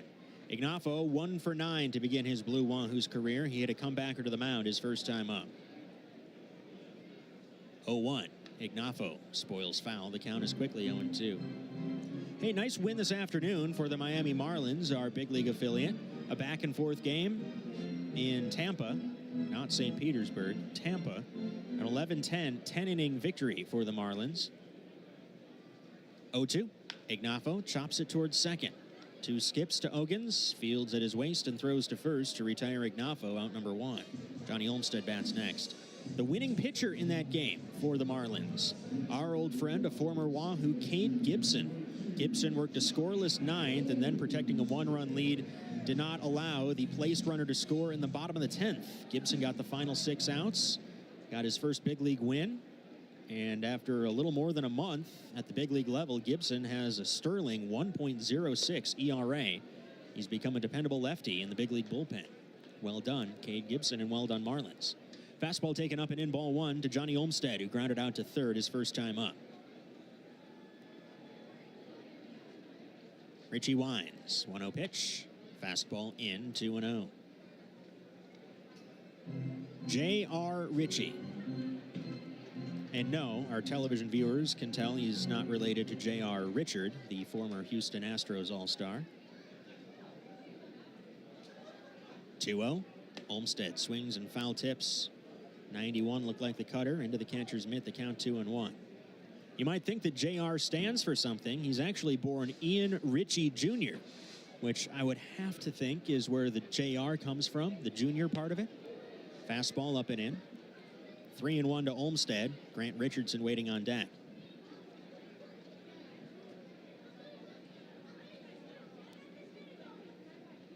Olmstead granted time, stepping out ahead of this 3-1 pitch. Wahoo's trailing 2-0 in the home 5th inning. They need base runners in the worst way. They'd like to elevate Richie's heart rate a little bit. 3-1, and it's up and in. 5-pitch walk. Second walk for Richie. Grant Richardson will bat next, representing the potential tying run. Richardson 2 for 2, pressed into duty unexpectedly last night in his Blue Wahoo's debut, hours after arriving via car. As he joined his new organization, he struck out swinging his first time tonight.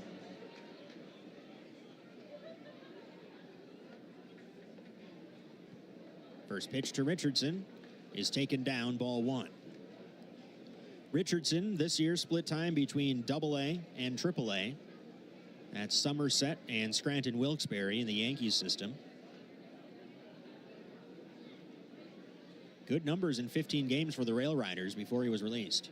1-0 pitch, swing and a miss on a fastball up. The count is 1-1. Last year, 108 games, and he was a pretty good everyday player at AA Somerset, Carter. Yeah, and this year kind of bounced back and forth between those two levels, but overall, pretty solid performer. Pickoff move, close play at first. Olmstead dives in safely. And you can imagine a world in which bouncing back and forth might have hampered Richardson's ability to settle into a rhythm and a routine, and maybe he'll have that chance here in Pensacola. Pickoff move again, and another close play. Olmstead, with an aggressive lead, has gotten back safely twice, and now Ritchie has exhausted his penalty-free 2 disengagements from the rubber. 1-1 to Grant Richardson. Olmstead dances off his lead and stays. 1-1 is taken low and away on a fastball. I'll tell you what, that disengagement rule is one of the more underrated components of all the changes we've had in the last couple years, the widening of the bases, the banning of the shift, and so on. 2-1 from Ritchie. At the knees, breaking ball for a strike.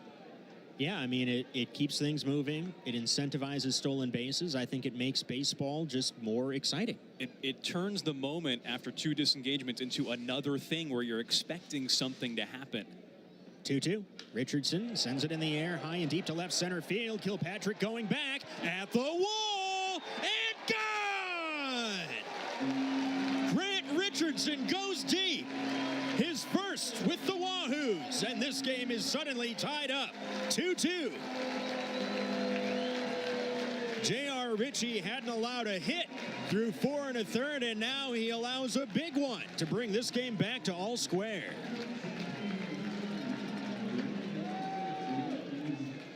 Talk about a strong first impression.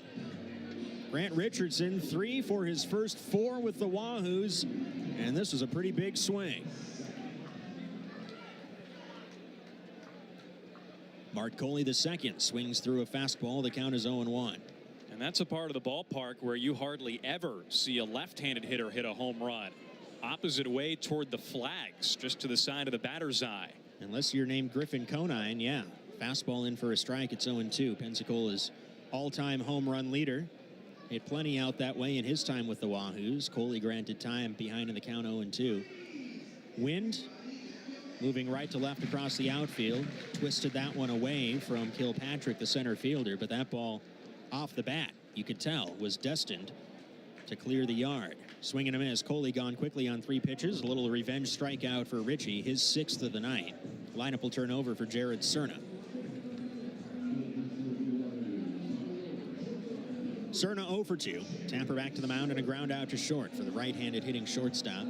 Cerna fighting it a bit now. 0 for his last 13. Batting average down to .203 for the leadoff man. Ritchie's first. Cerna squares to bunt, pulls back, and takes low and away, 1-0. This game's been tied 2-2 on a 2-run home run from the new arrival, Grant Richardson, tonight making his first start. 1-0. Low and away, 2-0. And as we told you at the outset, Ritchie's been good since joining Double-A, but when he's been hurt with the long ball. This is his 4th start and already the 3rd home run that he's allowed.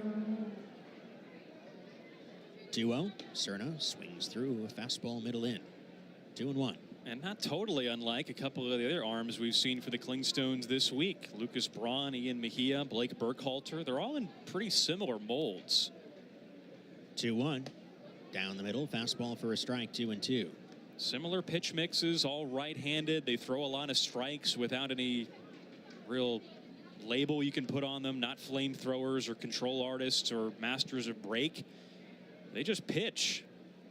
There's only one lefty on this entire Clingstones pitching staff. He's Hayden Harris, and he's warming up in the pen right now. 2-2 breaking pitch taken low and away. 3-2 to Cerna. Morissette on deck. The pitch count now at 83 for Ritchie.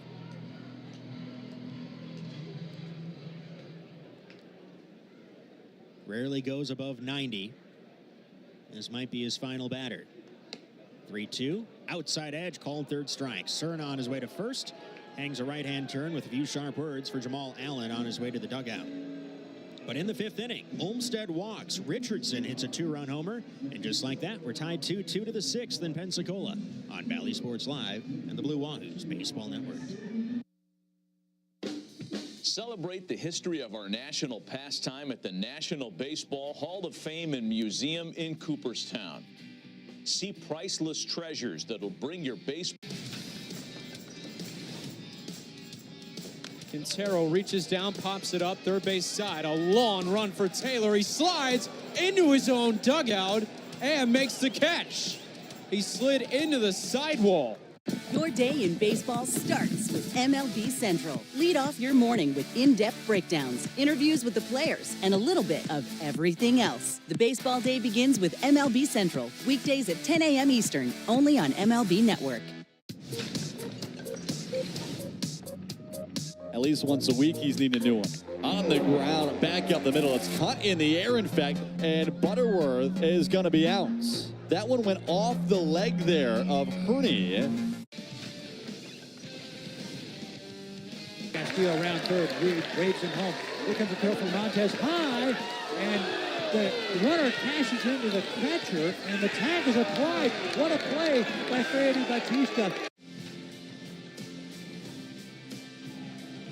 Now the runner's going to home, and he's going to steal safely as Peterson, caught off guard, throws the ball to the backstop, and Caleb Hobson with a steal of home. And on the grass at third, Alvarez. He shows bunt, puts it down third base side. Who's going to go get this? Falling away throw by Alvarez. He got him. How did he get that throw off? That's amazing. The Wahoos have finally given him some offense, and we are tied 2-2 as we head to the top of the 6th in Pensacola, Florida. Dax Fulton will face 3, 4, and 5 for the Clingstones, Compton, McCabe, and Workinger. While we have a moment, fans will tell you the Eye Guy offers full comprehensive eye exams, contact lens exams, dry eye evaluations, and diabetic eye exams with 3 Florida State licensed optometrists, Dr. Janine Spores, Dr. Grace Teagenkamp, and Dr. Joseph Teagenkamp. Come see them at one of their various Pensacola locations and have an eye-tastic experience. 5 innings of 2-run ball for Fulton on 76 pitches. Should be good for 1 more. And if he can complete 6 innings, it would be just the 2nd time this year since coming back from Tommy John surgery. Drew Compton 0 for 2. Switch hitter batting righty digs in. The lefty Hayden Harris continues to throw in the Clingstones pen. It appears he'll get the bottom of the 6th, marking the end of the night for J.R. Ritchie. First pitch from Fulton. Curveball. Clips the top of the zone on its way down for a called strike, 0-1. Still some light in the sky, but the lights are on here at Blue Wahoo Stadium. 0-1 pitch, well in front of the plate. Skip to the backstop in the dirt, 1-1. We've got a moon up above right center field. Not quite full.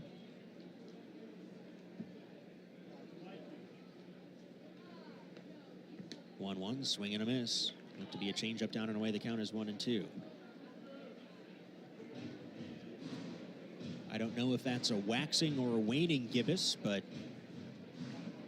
I guess I haven't noticed the moon in a while. So shame on me. 1-2, low and away, 2-2 the count. Most encouraging part of Fulton's start for me is the fact that he's walked only 1 man. That was a big problem for him a week ago tonight in Montgomery, as an ugly inning got away from him. 2-2 check swing in the dirt. On appeal, he went around, but the ball kicks away from the catcher, Ignafo, who fires onto first, and the throw just offline. It pulls Zamora off the base. It'll be a strikeout for Fulton, but Compton will reach anyway on a wild pitch. And the Clingstones have a leadoff base runner to begin the top of the 6th inning.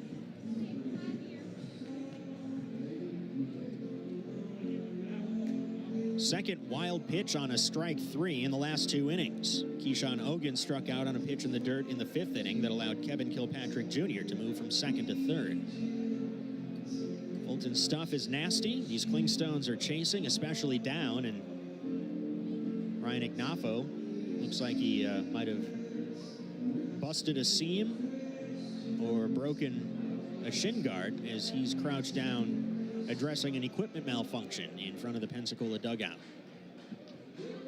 Ignafo wearing black gear trimmed in electric blue, preparing for his future with the Miami Marlins tonight. Wahoos wear these black jerseys typically twice every homestand. First pitch, McCabe rolls it through an open right side of the infield. It's a base hit. Flying first to 3rd is Compton. Alderman's throw comes into 2nd. And the leadoff strikeout wild pitch quickly turns into runners at the corners after McCabe's single. Ethan Workinger will bat next.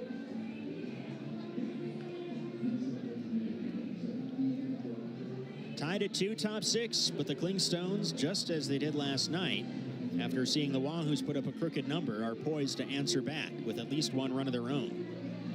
Pensacola defense will concede the run if they get a ground ball hit at somebody. Third baseman Morissette asking his dugout where to play.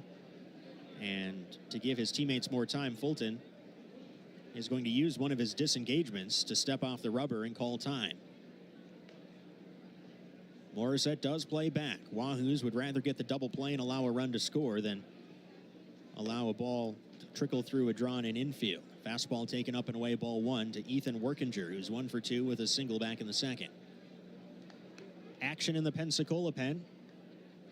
Looks like Jesse Bergen. Hard-throwing righty. Pitching to an ERA of about 1 since joining the Wahoos in late April. Breaking pitch on the inside edge. Check swing strike. It's 1-1.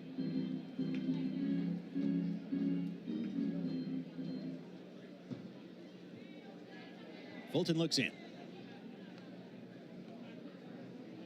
A look towards first, 1-1 home. Workinger chops it right side. That will bleed through for a base hit. Compton will score. McCabe checks in at 2nd. Two consecutive right-handed batters hit it on the ground the opposite way and got singles to show for it. McCabe's was well struck, this more of a bleeder, but it's an RBI single giving the Clingstones a 3-2 lead. Still nobody out here in the top of the 6th inning. Adam Zabrowski bats next. He's 0 for 2. Wahoos once again at double play depth. You could even call it triple play depth with nobody out. First pitch to Zabrowski, swinging and missing at a good changeup down. The count is 0-1.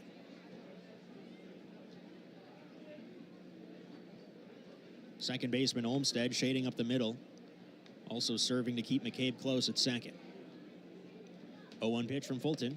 Fastball up and away, 1-1. This has been an unfortunate theme for Fulton this year.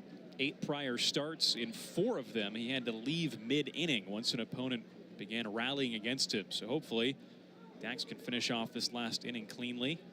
1-1. Line drive into left. Richardson was playing back. It lands in front of him. Checking in at third. Holding there is McCabe. And now a throw back. He's just safe. Cerner, the shortstop, came in to field the throw from the relay man Morissette as McCabe got the stop sign but was late to notice it. He dives in safely, and it's a single to load the bases. How long will the leash be for Dax Fulton? Out comes the catcher Ignafo, out comes the pitching coach Jared Eichhoff, with Jesse Bergen increasingly ready to go. Paolini, the next man up, is left-handed. That might be the one thing keeping Fulton in this game with his pitch count at 87. Clingstones have McCabe at third, Workinger at second, and Zabrowski at first. Still nobody out in the inning. 3 singles for a Clingstones team that had just 4 hits in the first 5 innings against Dax Fulton. While we have a moment, fans will tell you this copyrighted broadcast is presented by authority of the Pensacola Blue Wahoos and may not be reproduced or retransmitted in any form. The accounts and descriptions of this game may not be disseminated without the express written consent of the Pensacola Blue Wahoos. Bergen taking about 20 seconds between practice tosses, which to me says he's ready to go whenever he's called upon in the Pensacola pen. Paolini runs well. He'll be tough to double up, so the Wahoos, already trailing here 3-2 in the top of the 6th inning, will play the infield in. Force at any base. It looks like the first play will be to the plate.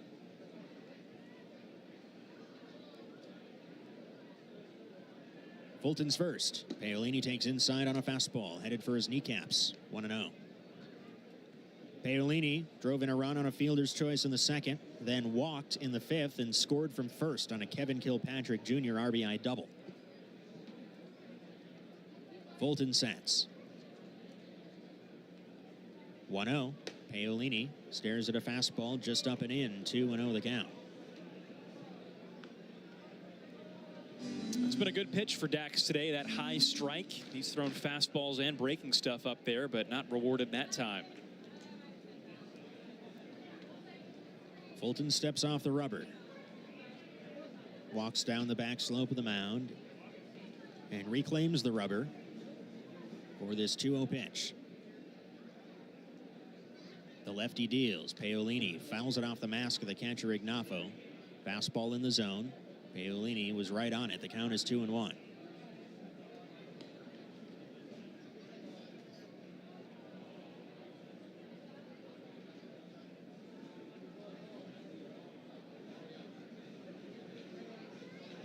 Fulton looks in. The lefty sets. The 2-1 pitch. Paolini takes on the outside edge. Called strike, and it's 2-2. Just on the border of the zone. Looked like the right call from Jamal Allen, who's taken some grief from the Clingstones dugout tonight. 2-2. Fulton has struck out 6 tonight. He could use one here. From the stretch, the pitch. Low and away. It gets away from Ignafo. McCabe, with nobody out, makes the prudent move to stay put at third. With 2 out, maybe you run that risk and take the gamble, but with nobody out, Clingstones decide to play conservatively on the bases. The count now full, 3-2 to Paolini with no place to put him.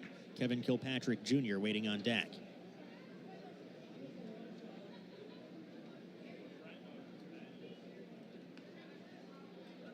Fulton working the ball over in his big left hand.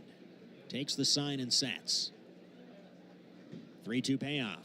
Paolini grounds it sharply to first. Zamora bobbles, goes home. No, now he dives to first, and he tags out the batter runner Paolini. Infield was in. Zamora would have liked to have thrown home, but he bobbled and was left to only get the out at first. And he couldn't even get the force. He had to lunge and eventually tag Paolini. And that'll be the final batter phase for Dax Fulton. A peculiar play. The Wahoos surrender a run that they were hoping that they were prepared to cut down at the plate. Instead, with a 4-2 Clingstones lead, Fulton departs. Bergen enters with runners at second and third and one down here in the top of the sixth inning. We'll be back after this on Valley Sports Live and the Blue Wahoos Baseball Network. Summer is in full swing at Blue Wahoo Stadium, June 17th through the 22nd, as the Rays affiliate Montgomery Biscuits come to town.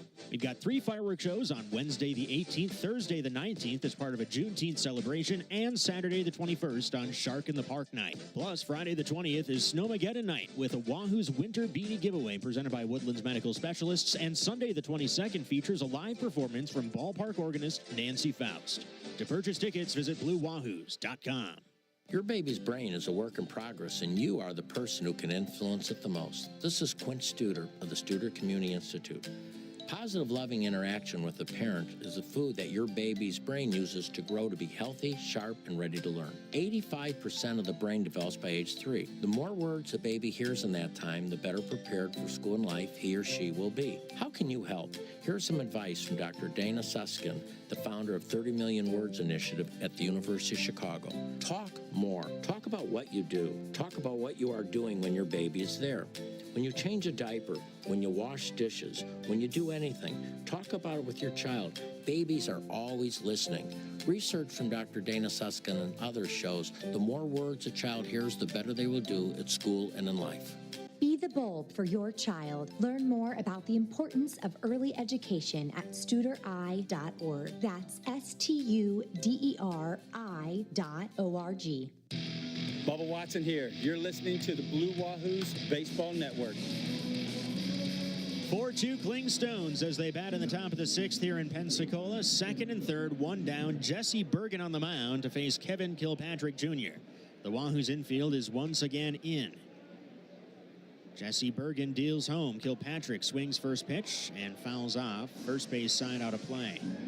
Bergen has been close to unhittable, joining the Wahoos in late April. It's been more than a month since he allowed an earned run. This is, however, the first time that he has entered with inherited runners in the middle of an inning. The 0-1, Kilpatrick stares at a slow breaking pitch that drops in for a strike. The count is 0-2. Bergen features a fastball, slider, and a curve. It appears he's gone slider curve to start off Kilpatrick, and he's got him ahead 0-2. Bergen pitching to a 0.68 ERA since joining the Wahoos. He pitched a couple nights ago and worked a scoreless ninth to earn his third save. 0-2, Kilpatrick swings and misses. On 3 pitches, Kilpatrick retired. A strikeout, going slider, curve, fastball, showing all 3 of his offerings. 2 down, infield now back at normal depth for Keyshawn Ogans, who's 0 for 2 out of the 9 spot. Last night after the game, had a chance to meet Jesse's family. Both his parents and his sister are in town, along with some family friends. Enjoying Pensacola for the first time. First pitch curve taken up and in, ball 1. They told me that they were planning to visit the Naval Aviation Museum at NAS Pensacola today. And I told them that was a good thing to do because they've got air conditioning there. Hope they enjoyed it and hope they're enjoying tonight's game watching their son on the mound. 1-0. Slider in at the knees for a strike. The count is 1-1. Jesse Bergen's father, Michael, an actor and model known for his work with Calvin Klein and on Baywatch, now a successful real estate broker in California. 1-1. Swing and a miss on a fastball upstairs. The count is 1-2.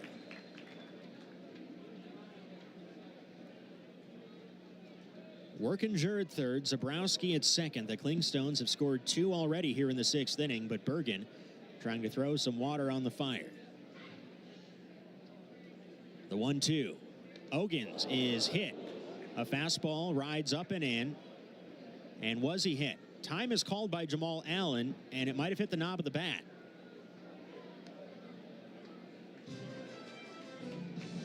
Yeah, it hit the knob of the bat. And home plate umpire Jamal Allen, I think, got it right. He's not going to award Ogins first base.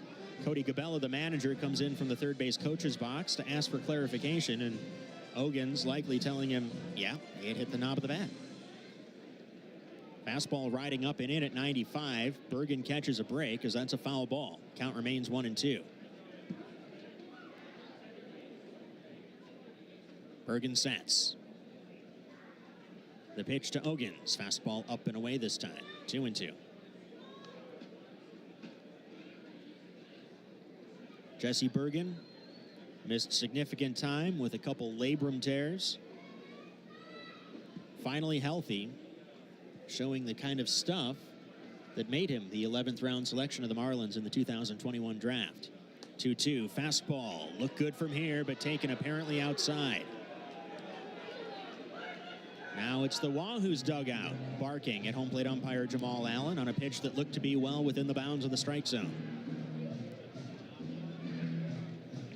That's been the zone today. High strikes, low strikes, but not a lot on the outside corner. And Bergen, the latest arm to learn that.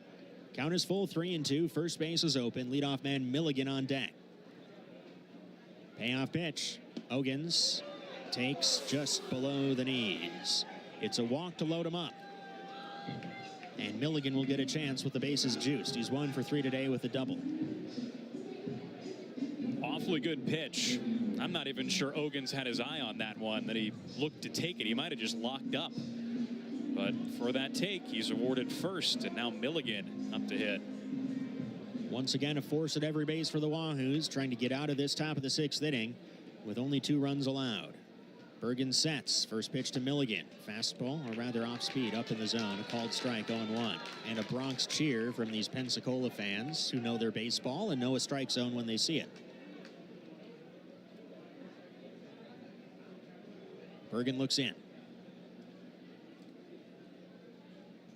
0-1. Milligan fouls back a fastball. The count is 0-2. Boy, his stuff is really popping, though, in this inning. Fastball and the breaking stuff.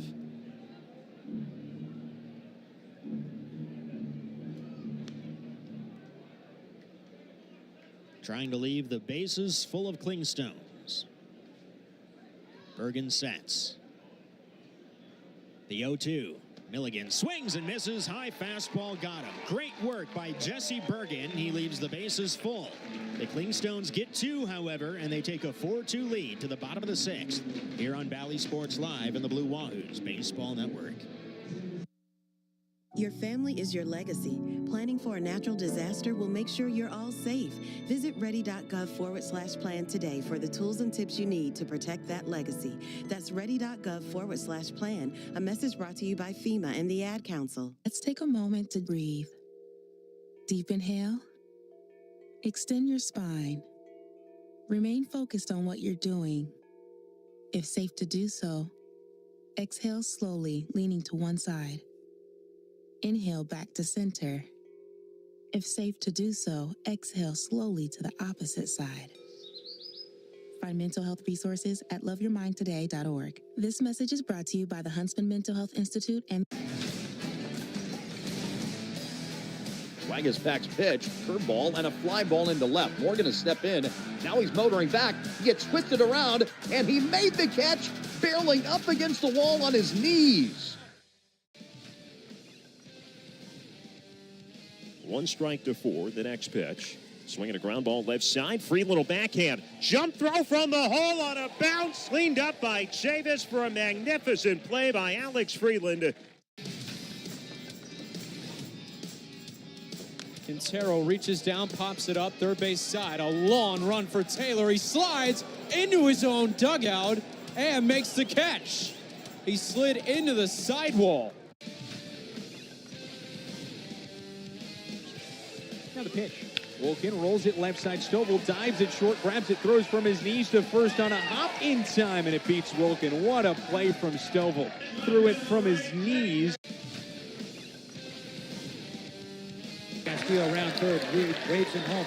Here comes a throw from Montez high, and the runner cashes into the catcher, and the tag is applied. What a play by Freddy Batista. Your day in baseball starts with MLB Central. Lead off your morning with in-depth breakdowns, interviews with the players, and a little bit of everything else. The baseball day begins with MLB Central, weekdays at 10 a.m. Eastern, only on MLB Network. Harris deals 0-1. Morissette cracks foul. A fastball left side out of play. It's 0-2. Because he is the only lefty on this pitching staff, Harris has not been afforded the opportunity to play the matchup game. He's just come on and he's been good, regardless of who he's faced. This is his 18th appearance. He's pitching to a 0.83 ERA. 0-2. Fastball at the knees. A called third strike. Morissette gone quickly on 3 pitches. That'll bring in Kemp Alderman. Alderman 0 for 2 in his bid to extend his hitting streak to 13 games. He did reach in the 4th inning on a one-hopper that was misplayed with some side spin by the first baseman, Compton. Compton got his bare hand on it. It was ruled an error. Had it been ruled a hit, it would have been the first hit of the game, and that always creates an uncomfortable situation for an official scorer. First pitch fouled in and out of the mid of the catcher, Zabrowski. The count is 0-1 to Kemp Alderman. Last time a Wahoos player had a 13-game hitting streak was Jared Cerna last year to begin his Blue Wahoos career after coming over from the Yankees and the Jazz Chisholm Jr. trade.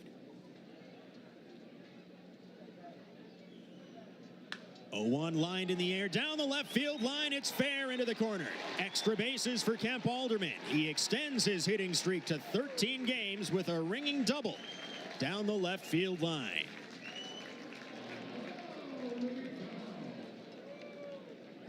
Thirteen-game hitting streak, officially now tied for the 6th longest in team history. A couple more, he'll be into Nasim Nunez territory. Nunez, a 17-gamer in 2023, officially the longest in team history. Alderman aboard. Martorella steps up, representing the potential tying run. Nathan 0 for 1 drew a walk his last time up. A tough lefty-lefty matchup against a good southpaw. First pitch. Fastball at the letters for a strike. Martorella looks back in disapproval. 0-1. Looking at Harris's splits, lefties are actually having more success against him. He's allowed 6 of his now 11 hits on the season to left-handed batters. Next pitch. Fastball in for a strike. It's 0-2.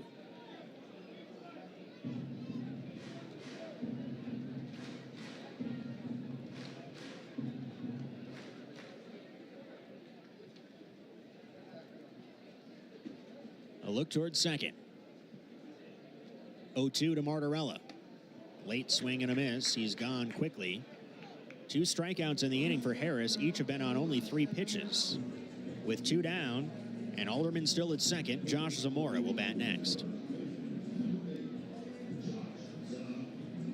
Zamora 0 for 2 at the plate, though it wasn't ruled an error. A misplay with the infield in might have cost the Wahoos a run that wouldn't have otherwise scored in the 6th inning. First pitch, inside on a fastball. The count is 1-0. Although with that said, after the RBI ground out off the bat of Stephen Paolini that Zamora would have liked to have thrown home for the force, a subsequent walk would have forced in that run in an alternate reality. 1-0 pitch, popped foul. First base side back and out of play. The count is even 1-1 to the Pensacola first baseman. Wahoos trailing 4-2 as they bat here in the home 6th inning. Still plenty of time left. It wasn't until the 7th inning last night when the Wahoos bats came to life to put up a 4 spot and erase a 3-0 deficit. 1-1 from Harris. A look towards second. The pitch. Zamora takes inside on a fastball. 2-1.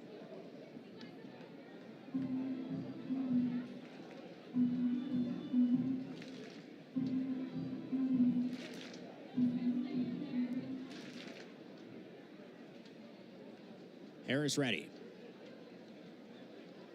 2-1 pitch. Zamora takes a fastball just up and away. 3-1 with first base open. Ryan Ignafo waiting on deck. Not hard to see why it's difficult to pick up the ball off this lefty. Kind of low 3/4 with a pretty flat vertical approach angle. He's throwing it with some good break. 3-1. And a fastball middle in, missed the target but gets the call. Zamora thought it was ball 4. Instead, the count is full. We saw Harris pick up a 6-out save 3 nights ago in the only game thus far this series that the Clingstones have taken. That was a 3-2 final.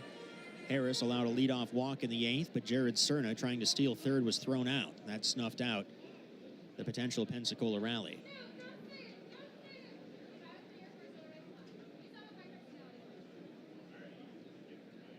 Three and 2 from Harris to Zamora.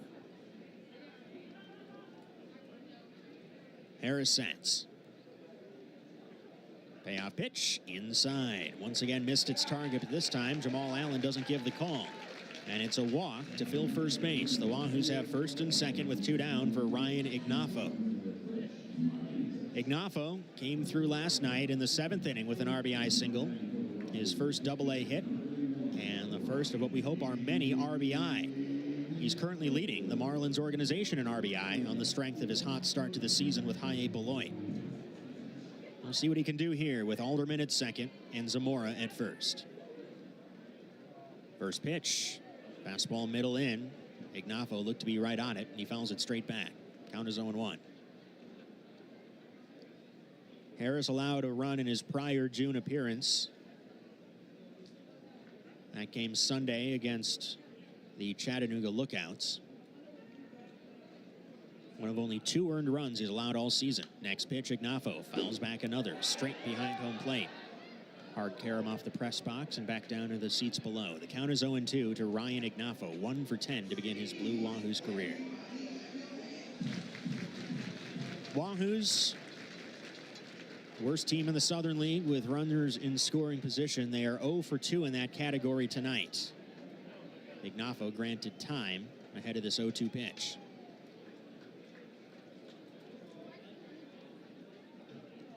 Ignafo, a guy who likes these spots, though. Led Beloit in RBIs at the time of his call-up. 0-2, runners go. The pitch swung on and missed. Changeup down. Ignafo waves and misses. Hayden Harris works into and out of trouble, stranding 2 men aboard in a scoreless 6th. On to the 7th. It's 4-2 Columbus here in Pensacola on Valley Sports Live and the Blue Wahoos Baseball Network. Tee up family fun at Bubba's Sweet Spot. Enjoy handcrafted chocolate treats, fudge, caramel apples, unique ice cream flavors, along with trending, nostalgic, and candy classics from Jelly Belly, Pez, Whirly Pops, and more. Plus, a must-see candy wall full of fun treats, Sweet Spot swag, and gift boxes. Even better, every dollar spent at Bubba's is reinvested in the community. Swing by Bubba's Sweet Spot at 405 South Palafox Street, where a Sweet Tooth Grand Slam is par for the course. I'm Scarlett Johansson. My family relied on public assistance to help provide meals for us. These meals fueled my involvement in theater and the arts as a child, which fostered my love for acting. The Feeding America network of food banks helps millions of people put food on the table. You can join the movement to end hunger by donating, volunteering, and advocating. Because when people are fed, futures are nourished. Join the movement to end hunger at feedingamerica.org/actnow. Brought to you by Feeding America and the Ad Council. Consistently rated among the region's top event venues, 511 Palafox in downtown Pensacola is thoughtfully designed to accommodate events of any kind. Here you'll find warm hospitality, with every detail paying tribute to the building's rich history. Our second-floor loft is perfect for smaller celebrations, while the ground floor offers a beautiful indoor space and outdoor courtyard for large groups. Visit 511palafox.com to learn more. This is Luis Palacio, and you are listening Blue Wahoos Baseball Network. We move to the top of the 7th inning. 4-2, Clingstones leading the Blue Wahoos here in Pensacola. Jesse Bergen did nice work to get out of a 6th inning jam. He's back out for the 7th, and back on for the 7th is Carter Bainbridge. Thank you, Eric. 4-2, Columbus with a late lead here at Blue Wahoo Stadium as Cal Conley, the switch-hitting shortstop, digs in, batting left-handed against the righty Jesse Bergen. 2, 3, and 4 due up for Columbus with Drew Compton and David McCabe to follow here in the 7th. Conley, Compton, and McCabe, all three switch hitters to face Bergen. First pitch home. Swing and a breaking ball and a liner into center, taking Coley back into the alley in left center, and he makes the grab going away toward the warning track. Out number 1 on pitch number 1 for Bergen in the top of the 7th. And Conley, who is having a really brutal week, dispatched again. He's 0 for 4 and 1 for 21 on the series. Drew Compton about to dig in. Switch hitter, batting left-handed against Bergen with the bases clear and 1 out. The righty winds and the first pitch in. Strike called on the outside corner. Fastball at 94, and it's 0-1. Compton 0 for 3 tonight, but he reached to begin the top of the 6th on a strikeout wild pitch and later came around to score. 0-1 delivery is a strike on the outside corner. 95 from Bergen to get ahead at 0-2. Well, that strikeout and wild pitch set the tone for what was a difficult final inning of work for Dax Fulton. 0-2. Breaking ball, swung on and missed. Strike 3. Compton sat down. And a strikeout for Bergen, his 3rd of the outing. The first 2 put away here in the top of the 7th with the bases empty and David McCabe coming to the plate. Unfortunately for Dax, he's currently in line for the loss unless the Wahoos could mount a comeback. For Dax, 5 1/3 innings, 7 hits, 4 earned runs, a walk, and 6 strikeouts. McCabe batting left on the first pitch from Bergen, swings and misses, a fastball on the outer part, and it's 0-1. I would argue that Dax pitched a little better than his final line would indicate, but that messy 6th was a tough ending to what was overall a solid day. 0-1. Swing and a liner into center. Coley was playing over toward left center and has to play it on a bounce.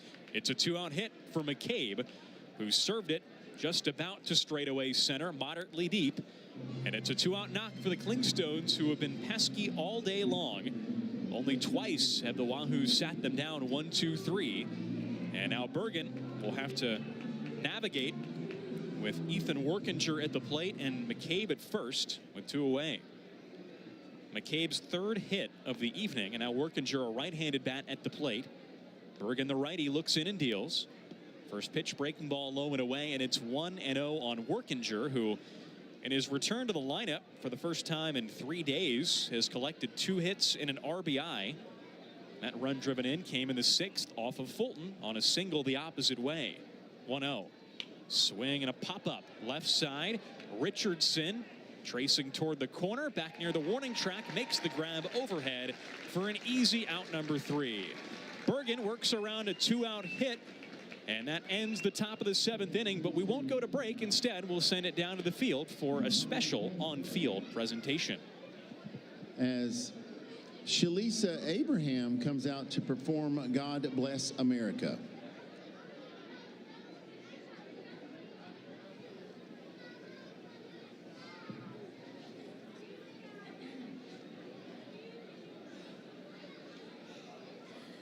God bless America, land that I love. Stand beside her and guide her through the night with the light from above. From the mountains to the prairies to the oceans wide with foam. God bless America, my home, sweet home.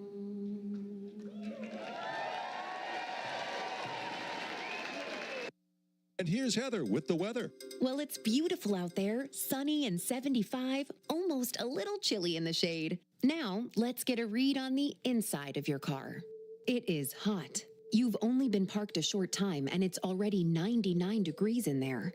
Let's not leave children in the back seat while running errands. It only takes a few minutes for their body temperatures to rise, and that could be fatal. Cars get hot fast and can be deadly. Never leave a child in a car. A message from NHTSA and the Ad Council. Group areas and party decks are now available for the 2025 Blue Wahoo season, and the top dates are going fast. Whether you're entertaining your best customers, rewarding employees, or just getting together with family and friends, you are in for an unforgettable experience at Blue Wahoo Stadium. Groups have access to exclusive ticket discounts, a video board and public address shout-out, a complimentary professional group photo, and a dedicated group sales representative to guide you through the reservation process. To learn more, visit BlueWahoos.com. Hey, Dad, how do airplanes fly? What's in this box? Is this tree good for climbing? How are babies made? What does this thing do? Kids are curious about everything, including guns. Talking to them about gun safety in your home is a good first step, but you can do more. Always keep your guns locked, unloaded, and stored separately from ammunition. Safe gun storage saves lives. Learn how to make your home safer at endfamilyfire.org. That's endfamilyfire.org. Brought to you by End Family Fire, Brady, and the Ad Council. This is Robbie Snelling, and you're listening to the Blue Wahoos Baseball Network. We head to the home seventh here in Pensacola with the home team in need of some offense. The Wahoos down 4-2, send 7, 8, 9 to the plate against a new Columbus pitcher. It's right-hander L.J. McDonough. Johnny Olmstead begins things with Grant Richardson on deck and Mark Coley in the hole. Olmstead, a right-handed batter, so far tonight 0 for 1 with a walk as McDonough looks in and deals. First pitch, a fastball, a little bit low, and it's 1-0 on a 96-mile-an-hour fastball. For McDonough, this just his second appearance in a Clingstones uniform. 1-0 pitch, yanked away, 2 balls and no strikes, and we saw the Double-A debut for this right-hander earlier on in this series.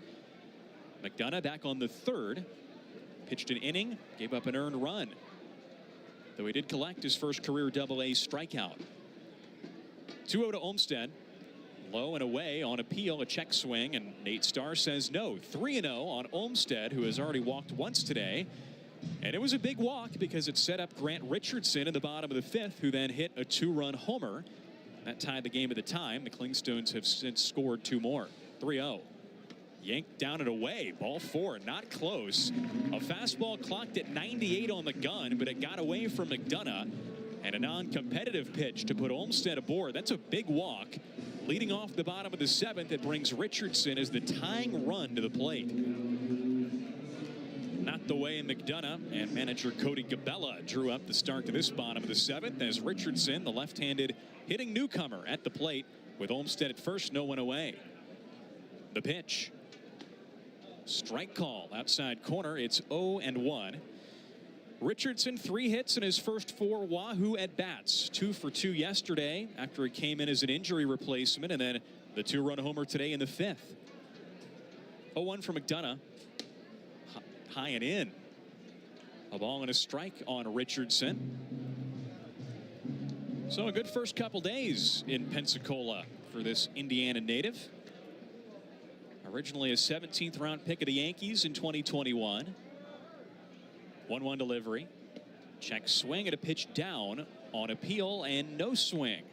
Second time of the inning, the Wahoos have come up with a good dice roll on appeal, and it's 2 balls and a strike. Richardson ahead. So a veteran at the Double-A level at the plate, facing a newcomer in McDonough on the mound, and a throw over to first. Olmstead back to the bag standing. It's disengagement number 1. Olmstead has stolen 10 of 15 bases so far this year, including 2 this week alone. But the Wahoos with the tying run at the plate, probably a little bit more reluctant to run. McDonough trying to work through a leadoff walk in his second career Double-A appearance. The 2-1 pitch. Swing and a miss, and a pitch down at 91. And it's 2 balls and 2 strikes. Fastball from McDonough, who began his season with High A Rome. Spent the months of April and May with the Emperors and was pretty effective. 14 games with Rome, a 3 flat ERA. That included a save in 15 innings, and following a call of time, Richardson back in the box. A lot of room the opposite way, and on the 2-2, swing and a miss, strike 3. Richardson retired his second strikeout of the day, and it makes Richardson 1 for 3 overall. Olmstead still at first with 1 away in the bottom of the 7th, and Mark Coley coming to the plate. Right on right matchup here with the Wahoo center fielder batting 9th tonight. McDonough logging his first K. Olmstead a good runner at first. Right on Coley in the pitch home. A little bit low, a ball and no strikes at 96 miles an hour. Coley with a pair of strikeouts today, both swinging, and both of those against J.R. Ritchie, the Columbus right-handed starter. 1-0 delivery. Low and away. Olmstead doesn't go on a good block by Zabrowski, and it's 2 balls and no strikes. Well, the Wahoos were in a similar spot last night, trailing 3-0 in the bottom of the 7th. They then put up 4 runs, and down by a couple, it was Johnny Olmstead with a go-ahead 3-run homer. 2-0 pitch. Swinging a foul back by Coley. At a fastball high and in, it's 2-1. So that surely in the minds of both dugouts. Wahoos grabbed their 3rd win of the week in comeback fashion, and Columbus recently in search of some answers in its bullpen. Well, did not come up with the right formula in Friday's game. 2-1. High and away. 3 balls and a strike on Coley with Jared Cerna on deck. And well, lately for Columbus, it has been in search of late inning answers because Roldy Munoz, who collected 4 saves, was sent up to AAA Gwinnett in late May. He was the main option early on. Throw back over to first. Olmstead back to the bag. There's disengagement number 1 with Coley at the plate. And then Landon Harper, who was in the bullpen for a little bit, he collected a pair of saves. He's been starting lately. So now it's been down to a different mix. 3-1, Olmstead goes. Coley swings and misses. The count is full, and the throw by Zabrowski not in time. A steal of second by Olmstead on 3-1. And the Wahoos pushing the envelope here in the bottom of the 7th. A man in scoring position now for Coley in a 4-2 ball game. The Clingstones ahead. Stolen base number 11 for Olmstead this year, and now 16 tries, and it's the 3rd of the week for Johnny. Payoff pitch up coming from McDonough. A check on Olmstead. Swinging a pop-up right side off the bat of Coley. Compton in from first, and it drops foul. Right in between Compton and McDonough, who was hustling off the mound. He got all the way into foul territory. About halfway between first and home, he crossed the chalk. And McDonough with a pat of the chest as if to say, my bad. But I'm a little surprised that neither he nor Compton got to that ball. But Compton, it appeared, might have either stepped on the base or used some different footwork to avoid stepping on the base. It was right in his path, and that might have slowed him down just a touch. In any case, a break for Coley and the Wahoos. Mark still up there with a full count. 1 out, Olmstead at second. The payoff. Swing and a ground ball foul, third base side, and they'll try it again. Well, the Clingstones hoping that McDonough can be one of those new late inning arms, because lately it's been Ellison Joseph, who has blown 2 saves, and Luis Vargas, who last night threw the wild pitch that walked the game off for the Wahoos.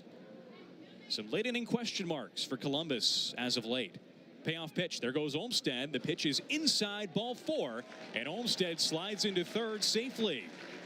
Good at bat for Mark Coley, working a lengthy walk to put runners at the corners with 1 away for Jared Cerna. And now a mound visit. Pitching coach Mike Steed trotting out of the dugout along with Adam Zabrowski and the rest of the Columbus middle infield. Talking things over with this young right-hander. Now in some trouble for the 2nd consecutive time this week. The Wahoos have given McDonough some grief. 2 nights ago, Johnny Olmstead stole home on a 1st and 3rd double steal, trailing 4-2 in the 7th. I wouldn't think they'll be that aggressive, but I would not be surprised at all to see Coley take off for second. He's one of the fastest guys in this league, and it would be wise for the Wahoos to try and get 2 men in scoring position so a single could tie this game. Two of the faster guys on the team on base. Olmstead with 2 steals in this inning, and Coley with 9 steals in 12 attempts this year, including a pair this week. The Clingstones have yet to catch him. Well, they would need guts of a burglar to try to pull that play here in the bottom of the 7th. But let's see what the Wahoos do. With runners at the corners, Jared Cerna at the plate, right on right. And keep in mind that pop-up that fell foul with Coley at the plate.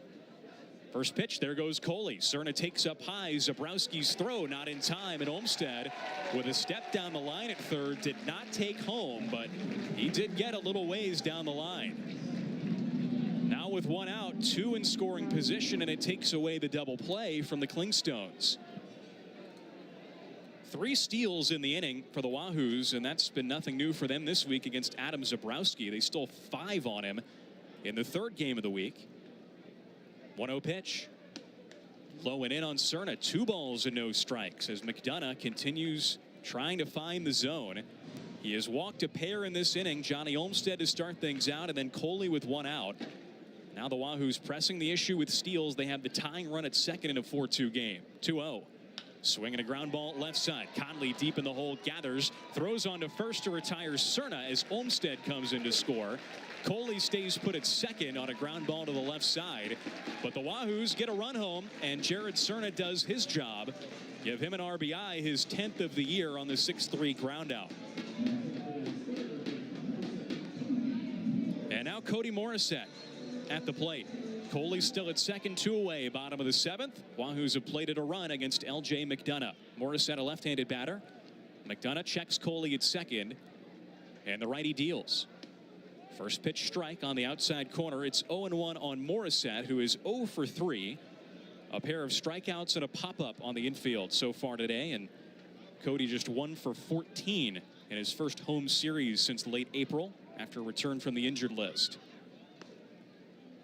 McDonough looks back Coley, who takes a couple steps, now retreats, and the 0-1. A little bit outside on a fastball at 90, and it's 1-1 on Morissette, who came into this game hitting 196, but with 2 homers and 4 RBIs in limited time. Morissette missed a whole mess of games, pretty much the whole month of May with his injury. Tying run at second, and McDonough wheels around to face him. Mark Coley stands there. Disengagement number 1 with Morissette at the plate, and for the 2nd consecutive night, the Wahoos with a pulse-pounding bottom of the 7th. They have already scored a run with Coley in scoring position. On the 1-1, Morissette swings and grounds it up the middle. Base hit. Coley motors around third as Kilpatrick picks it up. No play at the plate, and we are tied. Cody Morissette comes through. RBI number 5. And the Wahoos cash in with 2 outs to tie the score. 4-4. Coley a good runner, and Kilpatrick, his center field counterpart, knew there was no chance to get him. He decided not to fire home and risk giving Morissette that extra base. But Cody Moe comes through, and now Kemp Alderman at the dish with a runner at first and 2 away. Right on right against McDonough, who deals. First pitch inside, and that hit him right off the front arm. And Alderman now arguing as home plate umpire Jamal Allen says that hit the bat. Jamal Allen going off the sound, but Kemp Alderman saying quite clearly that it hit his molded plastic elbow guard. That was the sound that Jamal Allen heard. And Kemp Alderman upset, understandably. They're going to give the umpire crew a chance to make this call better, and they're going to talk it over. Jamal Allen now walking up toward first base, and somebody's been thrown out of the game. From the Pensacola dugout. It wasn't Nelson Prada, but Jamal Allen fired out that arm. And somebody from the dugout got a bit too vocal. We'll have to wait and see who that was as Prada continues talking with Allen about halfway up the first base line from home to first. Looked like it was Jacob Miller who started the series opener. That was a night when there were 2 different ejections from the Clingstones side with Justin Juska at the plate. Alderman standing with Prada in foul ground first base side. Kemp with his helmet off. Umpires conferencing about this one, standing among one another about halfway between the mound and first, and they do reward Alderman with that hit by pitch.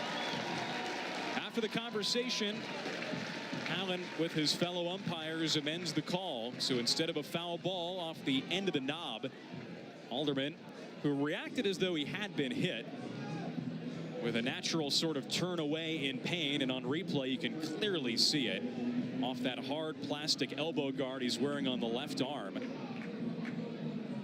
So Kemp within reason to argue, and he eventually wins that battle fairly. Nathan Martorella now at the dish with Cody Morissette at second, Alderman at first. LJ McDonough in the middle of this now deals. First pitch down and in, it skips away from Zabrowski, but neither runner moves up. Not a far away enough hop. It escaped the batter's circle back of home plate, but Zabrowski tracked it down with good pace. Difference between second and third here is big for Morissette, though he's tightened up a bit this year with only 2 wild pitches. McDonough, 11 wild pitches in 47 innings last year. And already a pair of walks and a hit batter tonight in this 7th. 1-0 to Martorella. Swing and a drive deep down the right field line, twisting toward the pole, and that ball is foul. Looked that way off the bat, but it had home run distance for Martorella, who has hit 3 long balls this year. How many times last season did we see Nathan blast balls like that to the pull side, but couldn't straighten that one out. It's 1-1. Runners at first and second, 2 away. 4-4 in the bottom of the 7th, and on the 1-1, Martorella taps it foul off the plate. It's 1-2. A long inning for McDonough, who is approaching 30 pitches. A pair of walks, a single, and a hit batter here in the bottom of the 7th. The Clingstones, who came into this inning leading 4-2, have seen their lead evaporate. Check back on Morissette in the 1-2. Swing and a ground ball to the right side, right at the second baseman Ogans, who gathers, flings to first, and that does it for the bottom of the 7th. The Wahoos come up with 2 clutch runs to tie the game at 4. They leave 2 as we go to the 8th in a tie ball game. Wyndham Rewards members earn and redeem fast. With thousands of destinations, Wyndham rewards everyone. And we mean everyone. Every check-in, every stay, every friend's getaway, every free night on us, every stay without a fuss, every handshake, every meeting you take, from every okay but just one to every bring on the sun. With every stay and every way, Wyndham rewards everyone. Join Wyndham Rewards, the most generous hotel rewards program for everyone. Hey fans, stream every minor league baseball game, anytime, anywhere, on the Bally Sports Live app. Watch every game, every team, live, all season long. Plus, you can join in on the fun with live chat, play our interactive bingo game based on the on-field action, and rack up Bally coins the more you watch and play. Best of all, it's completely free. No subscription required. Download the Bally Sports Live app today and take your fandom to the next level.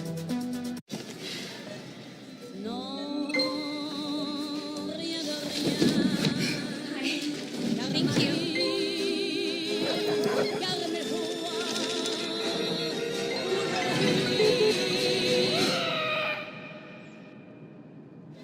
Hey, what do you do here?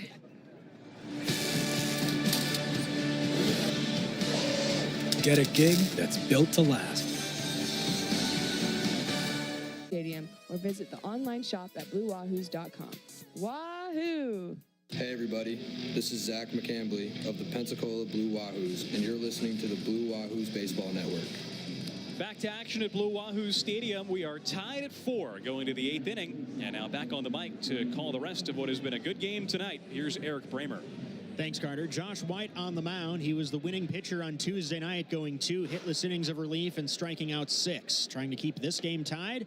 First pitch, swing and a miss. On a little bit of a wrinkle upstairs. Looked to be the slider from White. Adam Zabrowski waves and misses. The count is 0-1. 6, 7, and 8. Zabrowski, Paolini, and Kilpatrick Jr. to face Josh White. 0-1 pitch. Swing and a foul back. The count is 0-2. White's win on Tuesday was his team leading 5th. It also ties him for the Southern League lead. The rare thing for White is that he's only been a reliever, and he's gotten all those winning decisions. Wins don't mean as much as they used to, but a nice feather in the cap for White, whose ERA on the season certainly matches up with his one-loss record, pitching to a 1.46 ERA since joining the club just before opening day. 0-2 to Zabrowski. White deals. Zabrowski waves and misses. Looked to be the splitter down and in. And on 3 pitches, Zabrowski is quickly retired. Stephen Paolini bats next. Paolini has driven in 2 of the 4 Clingstones runs, but has yet to record a hit tonight. A run-scoring fielder's choice back in the 2nd inning, and then an RBI ground out in the 6th inning.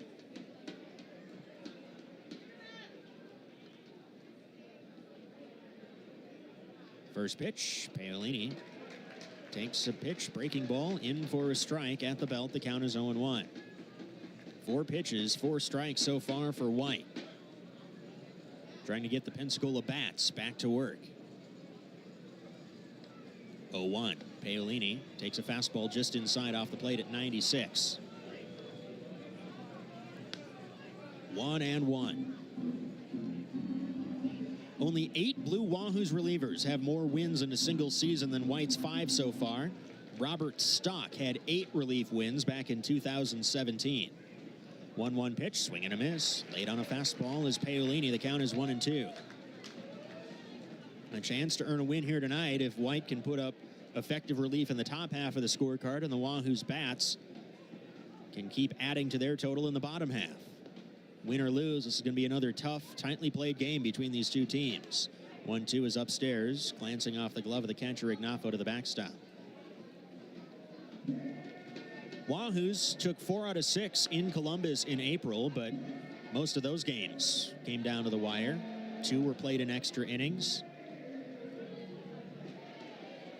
Through the first 4 games of this series, we've had some close games. Last night ended in walk-off fashion with the Wahoos victory. 2-2, wave and a miss, splitter down. Paolini fans, just as Zabrowski did before him. 2 up, 2 down, 2 Ks for Josh White. Tie game 4-4, top 8. 2 up, 2 down quickly for reliever Josh White, and now Kevin Kilpatrick Jr. Kilpatrick blasted a drive to deep right center field back in the 5th inning.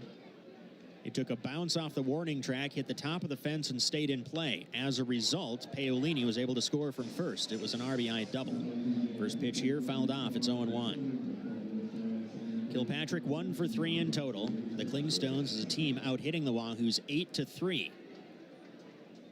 But Columbus has done less with their hits. The Wahoos have made theirs count. 0-1. Swinging a chopper foul down the third base side. Down to the Columbus bullpen, where a righty is throwing.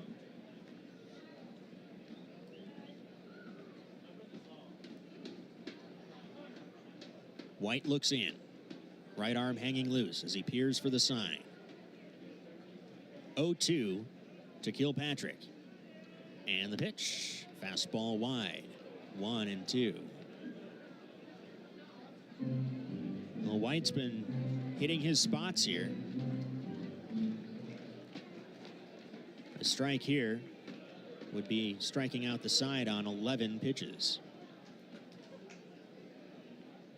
1-2 to Kilpatrick. Swing and a miss. There it is. Fastball at 97. Josh White needs 11 pitches to strike out the side in order in the top of the 8th. We're still tied 4-4 to the bottom of the 8th in Pensacola on Bally Sports Live and the Blue Wahoos Baseball Network. Are you The Bhutanese dragon is a very uniquely designed dragon, and so we did have to make sure that we were staying very true to the dragon that you see behind me. We had to get special permission from the Bhutan Olympic Committee because this is a national flag, so luckily we've been working with the Olympic Committee the whole time, so it was a very easy approval process once we sent the appropriate documentation. The whole creative design was done by the Hudson Valley Renegades. They did an amazing job.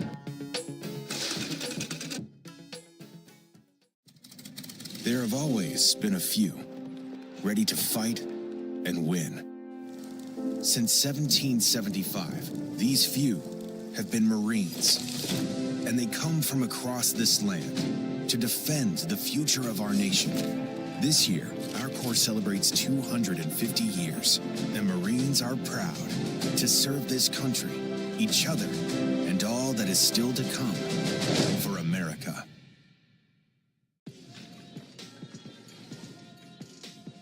The balance of the group is standing out today. Dell toward the berm. Fabian track wall. Dell. He's got 3 today and 20 on the season. Adrian Del Castillo with 3 bombs. Hit 2 last week against Sacramento. Has 3 today.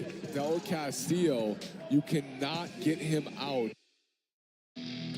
This is Yuri Perez. Escuchando Blue Wahoo Baseball Network.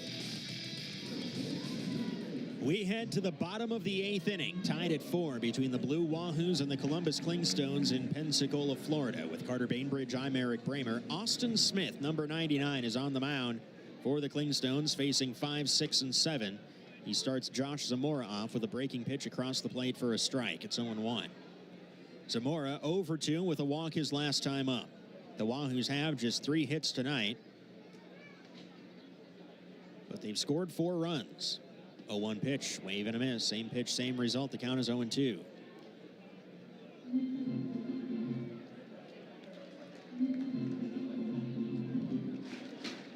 Smith pitching to a 1.80 ERA at the AA level. This is his 6th appearance.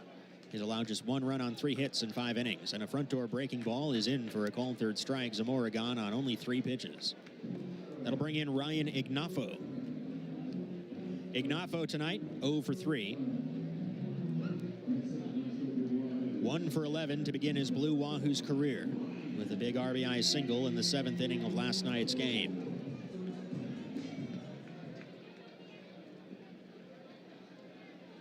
Smith deals home. Ignafo takes a fastball up and away at 98. Didn't see as much of that in A ball. Count is 1-0.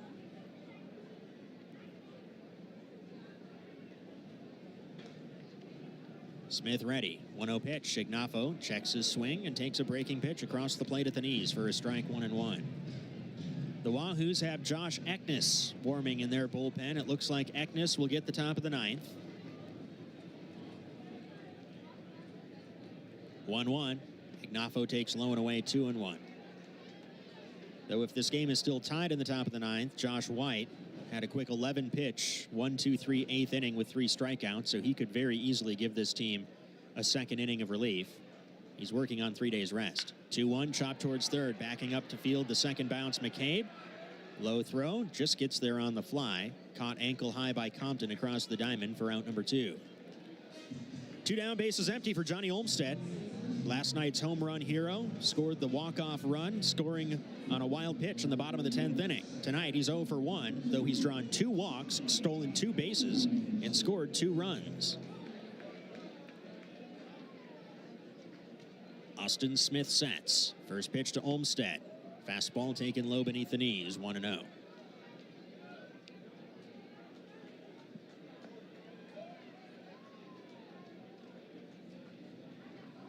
Smith ready. 1-0 pitch. Olmstead takes low again, this time on a slider. 2-0 the count.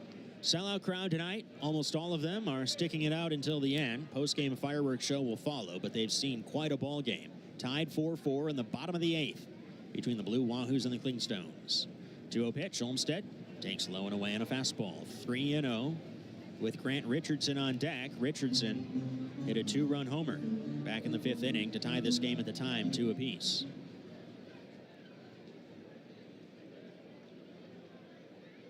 3-0, Olmstead. Looked like he had the green light, but chooses to take a fastball in the zone for a strike. 3-1.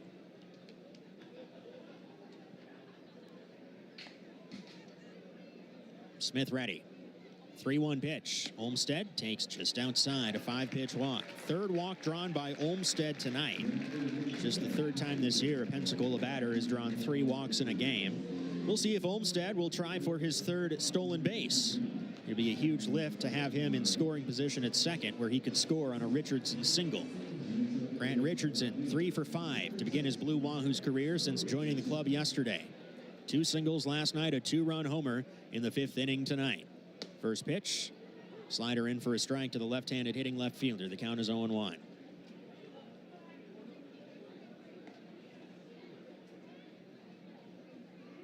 Pickoff move to first. Olmsted back in standing. Wahoo stole 3 bases in the 7th inning. It helped them score 2 runs with only 1 hit in the frame. 2 of them belonged to Olmsted, who has a healthy lead off of first. 0-1. Richardson takes a slider just inside, 1-1. Game just went final in Biloxi. The Shuckers win again, 8-5 over Montgomery. Wahoos will have to win to stay 6 back of the Shuckers, who are in first place in the South Division. 1-1. Slider starts and stays outside. 2-1.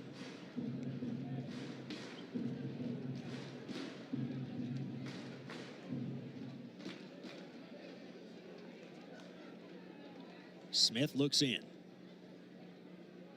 2-1 pitch. Richardson takes a fastball on the outer half, a called strike. 2-2.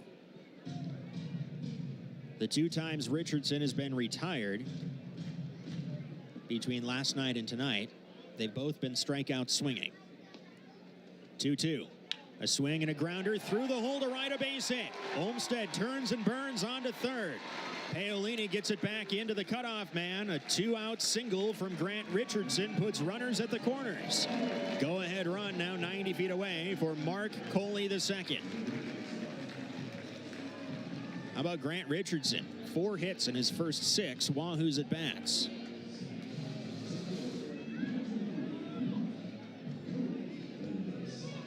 Mark Coley II, 0 for 2 with 2 strikeouts, a walk, and a run scored out of the 9 spot tonight. Again, we mentioned 2 nights ago, Johnny Olmsted stole home on a first and third double steal. Thinking the same thing, Richardson checked back at first on a pickoff move, and the first instinct for Olmsted was to move right towards home rather than back towards third. Perhaps the catcher, Zabrowski, noticed that. He gives arm signals, stepping out in front of the plate to tell his infielders what to do if the Wahoos try a first and third double steal. Richardson goes. Coley swings. A chopper foul down the third base side. Count is 0-1. Wahoos have showed their cards. Richardson looking back to manager Nelson Prada to see if the call is on again to try and steal second.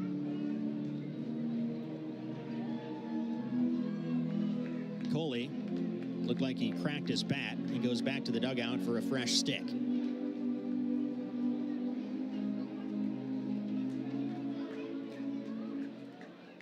Olmsted at third, Richardson at first. Tie game 4-4, bottom 8, 2 down. Richardson stays. 0-1 pitch, swing and a miss on a slider down and away. Coley finds himself now in an 0-2 hole.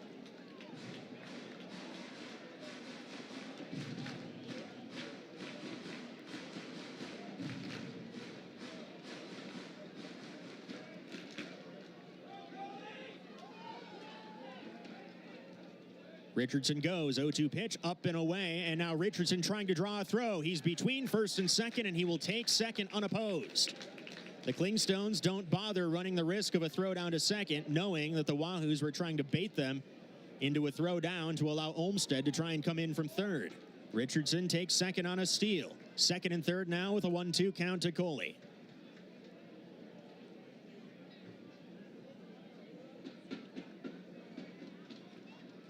Infield now coming in, outfield in a bit. No longer no doubles with 2 runners in scoring position. 1-2, line drive on a bounce to short. Conley fields, throws from deep in the hole, and the throw's not in time. Mark Coley II beats out an infield single. It scores Olmsted from third, and the Wahoos take a 5-4 lead. All of it with 2 outs in the bottom of the 8th inning. Conley, by getting a glove on it deep in the hole at short, saves another run for the time being. Richardson gains third but holds there. Runners once again at the corners. Jared Cerna will bat. He's 0 for 4. He got an RBI with his ground out his last time up, but Jared's mired in a long hitless skid. First pitch, Cerna takes all the way, maybe thinking that Coley would take that first pitch and try and steal second. The pitch is in for a strike, a fastball at 97. Count is 0-1.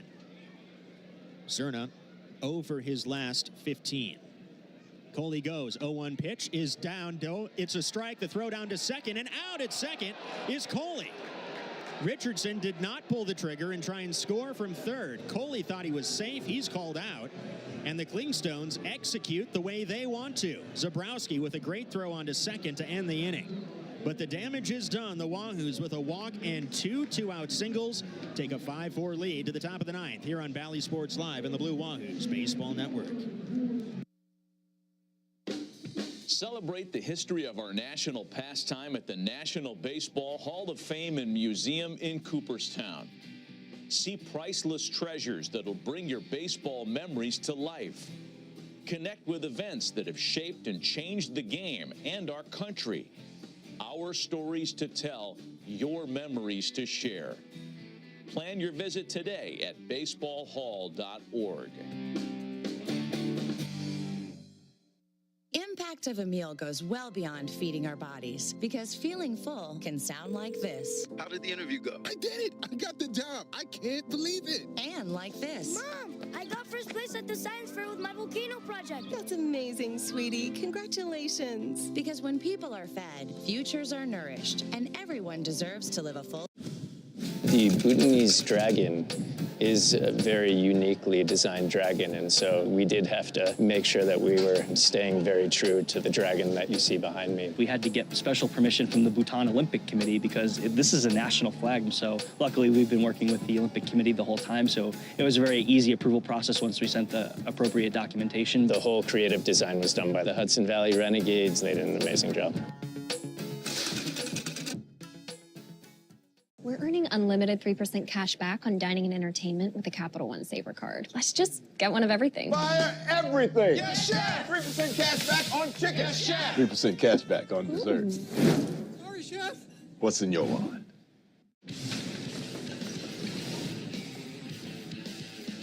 First pitch swinging, hits it high in the air, but Veen coming sprinting in, and now goes into a slide. Did he catch it? He did, says the third base umpire. And so Zach Veen showing off his speed, a sliding catch going forward for the first out here in the second inning. And after going back on the previous batter, Veen had to come in. And oh yeah, he caught it.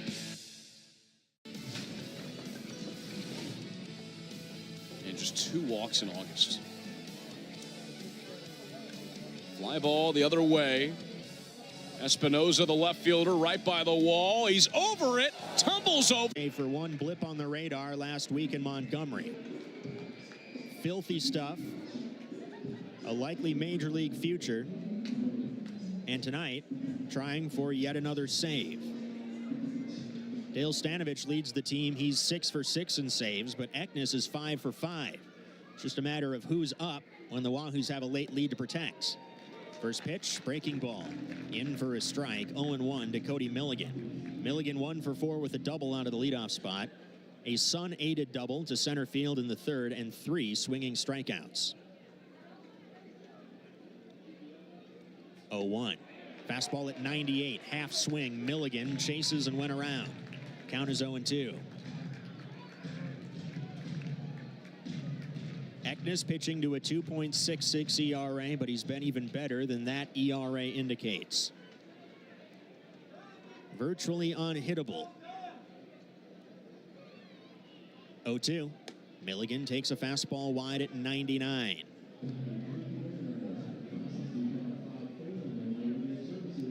Wahoos came back in the 7th inning last night and walked it off 5-4-10. Tonight, taking their first lead with 2 outs in the bottom of the 8th, trying to steal one from Columbus. 1-2 to Milligan. Late swing on a fastball, but Milligan got a piece, and he cracks it foul. Left side out of play.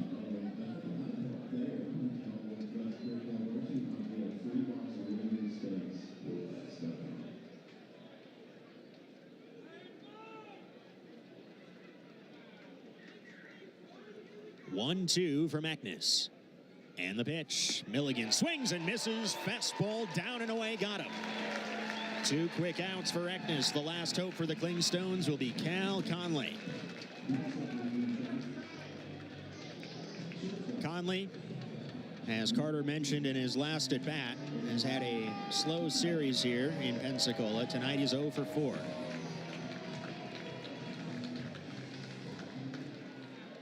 Switch hitter batting lefty. Eknes deals. Conley takes.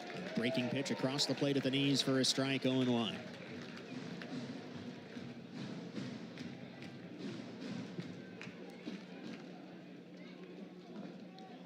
Eknes sets at the belt. The 0-1 pitch. Conley takes outside on a fastball. 1-1. Drew Compton hoping for a chance on deck. He's the type of guy who has the power to turn around an Eknes fastball. Eknes trying to end it here with Conley. 1-1. Fastball down and into the backstop. It's 2-1.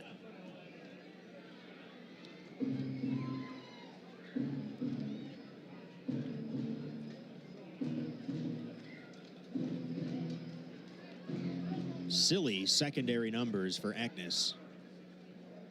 Hitters having virtually no success against him. 2-1, a swing and a high fly into right, playable. Coming on Alderman, the right fielder is there. He got it. And the Wahoos steal one late from the Clingstones. They score 2 in the 7th and 1 in the 8th. And they beat Columbus 5-4. Wahoos stacking impressive win on impressive win. They've now taken 4 of the first 5 against their divisional rival. And they've already taken the series with a chance to end their homestand on a high note tomorrow afternoon. Our Carter Bainbridge will have a post-game interview on the field, but as we wait for that, we'll give you the totals for tonight's game. They are correct. The Wahoos with the win are back to 500 at 28-28. It's their first time at 500 since they were 23-23 almost 2 weeks ago. The Clingstones with the loss fall to 23-29. And tonight Columbus scored 4 runs on 8 hits with 1 error. They leave 7 men on. The Wahoos, 5 runs, 5 hits, no errors. They leave 7 men on as well. And Carter Bainbridge has our player of the game down on the field. Highway. And now let's send it down to Carter Bainbridge. Hey, Blue Wahoos fans. Carter Bainbridge down here on the field with Blue Wahoos outfielder Grant Richardson. Grant, you've been in town for a couple of days. Today, 2 hits, including your first home run with a new team. Walk us through those emotions as you saw that ball leave. No, I mean, it's awesome to be a part of this, and you know.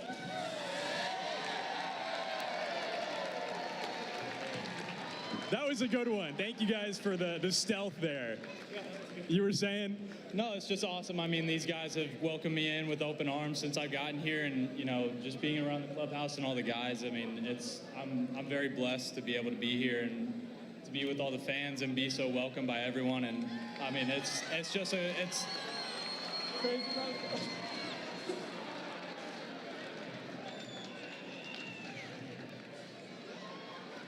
Second one didn't quite hit, but I guess we'll give him an ice cube or 2 there. Grant, a couple days ago, you were in your home state of Indiana. You drove all the way down here a couple days ago. Now you've gotten off first 2 games with 4 hits combined. What has it meant to you to take a grip of this new opportunity and get off to such a good start? No, I mean, that's the thing is it's an opportunity, and you know, if it's out in front of me, I'm going to try and capitalize on every opportunity that I get. And you know, thankfully the Marlins are giving me this opportunity. So, you know, it's an unreal feeling, and like I said, everybody's been so welcoming, and it's an unreal feeling. Well, you guys just clinched a series win on the week. First series win of the month. What does that do for this group going forward? I think it's a great way to go into next week, especially going up and facing the Rocket City Trash Pandas. I think it'll get us a good little head start for the week. So I'm excited to see where it goes. All right, Grant, thanks very much. Great game. Congratulations. Guys, back upstairs to you. Thank you, Carter. Thank you, Grant. And a belated welcome to Grant Richardson, who has made an impact in his first 2 games for the Pensacola Blue Wahoos. A 5-4 final tonight. The Wahoos have taken 4 of the first 5, and they've got the finale tomorrow afternoon at 4:05 against the Clingstones before they head out on the road. Orlando Ortiz Mayer and Brett Sears, the Tilt. If you can't join us in person for a military family Sunday here at the ballpark, you can join us beginning at 4 here on the Blue Wahoos Baseball Network. We've got a fireworks show, so we're going to wrap things up. For my broadcast partner, Carter Bainbridge, and our entire production crew on the Blue Wahoos Baseball Network, this is Eric Bramer signing off from beautiful Pensacola, Florida. Thank you for listening to this presentation of the Blue Wahoos Baseball Network. The mission of the Pensacola Blue Wahoos is to improve the quality of life in our community and help make Pensacola the greatest place to live in the world. To stay up to date with all things Blue Wahoos, follow us on social media or visit BlueWahoos.com.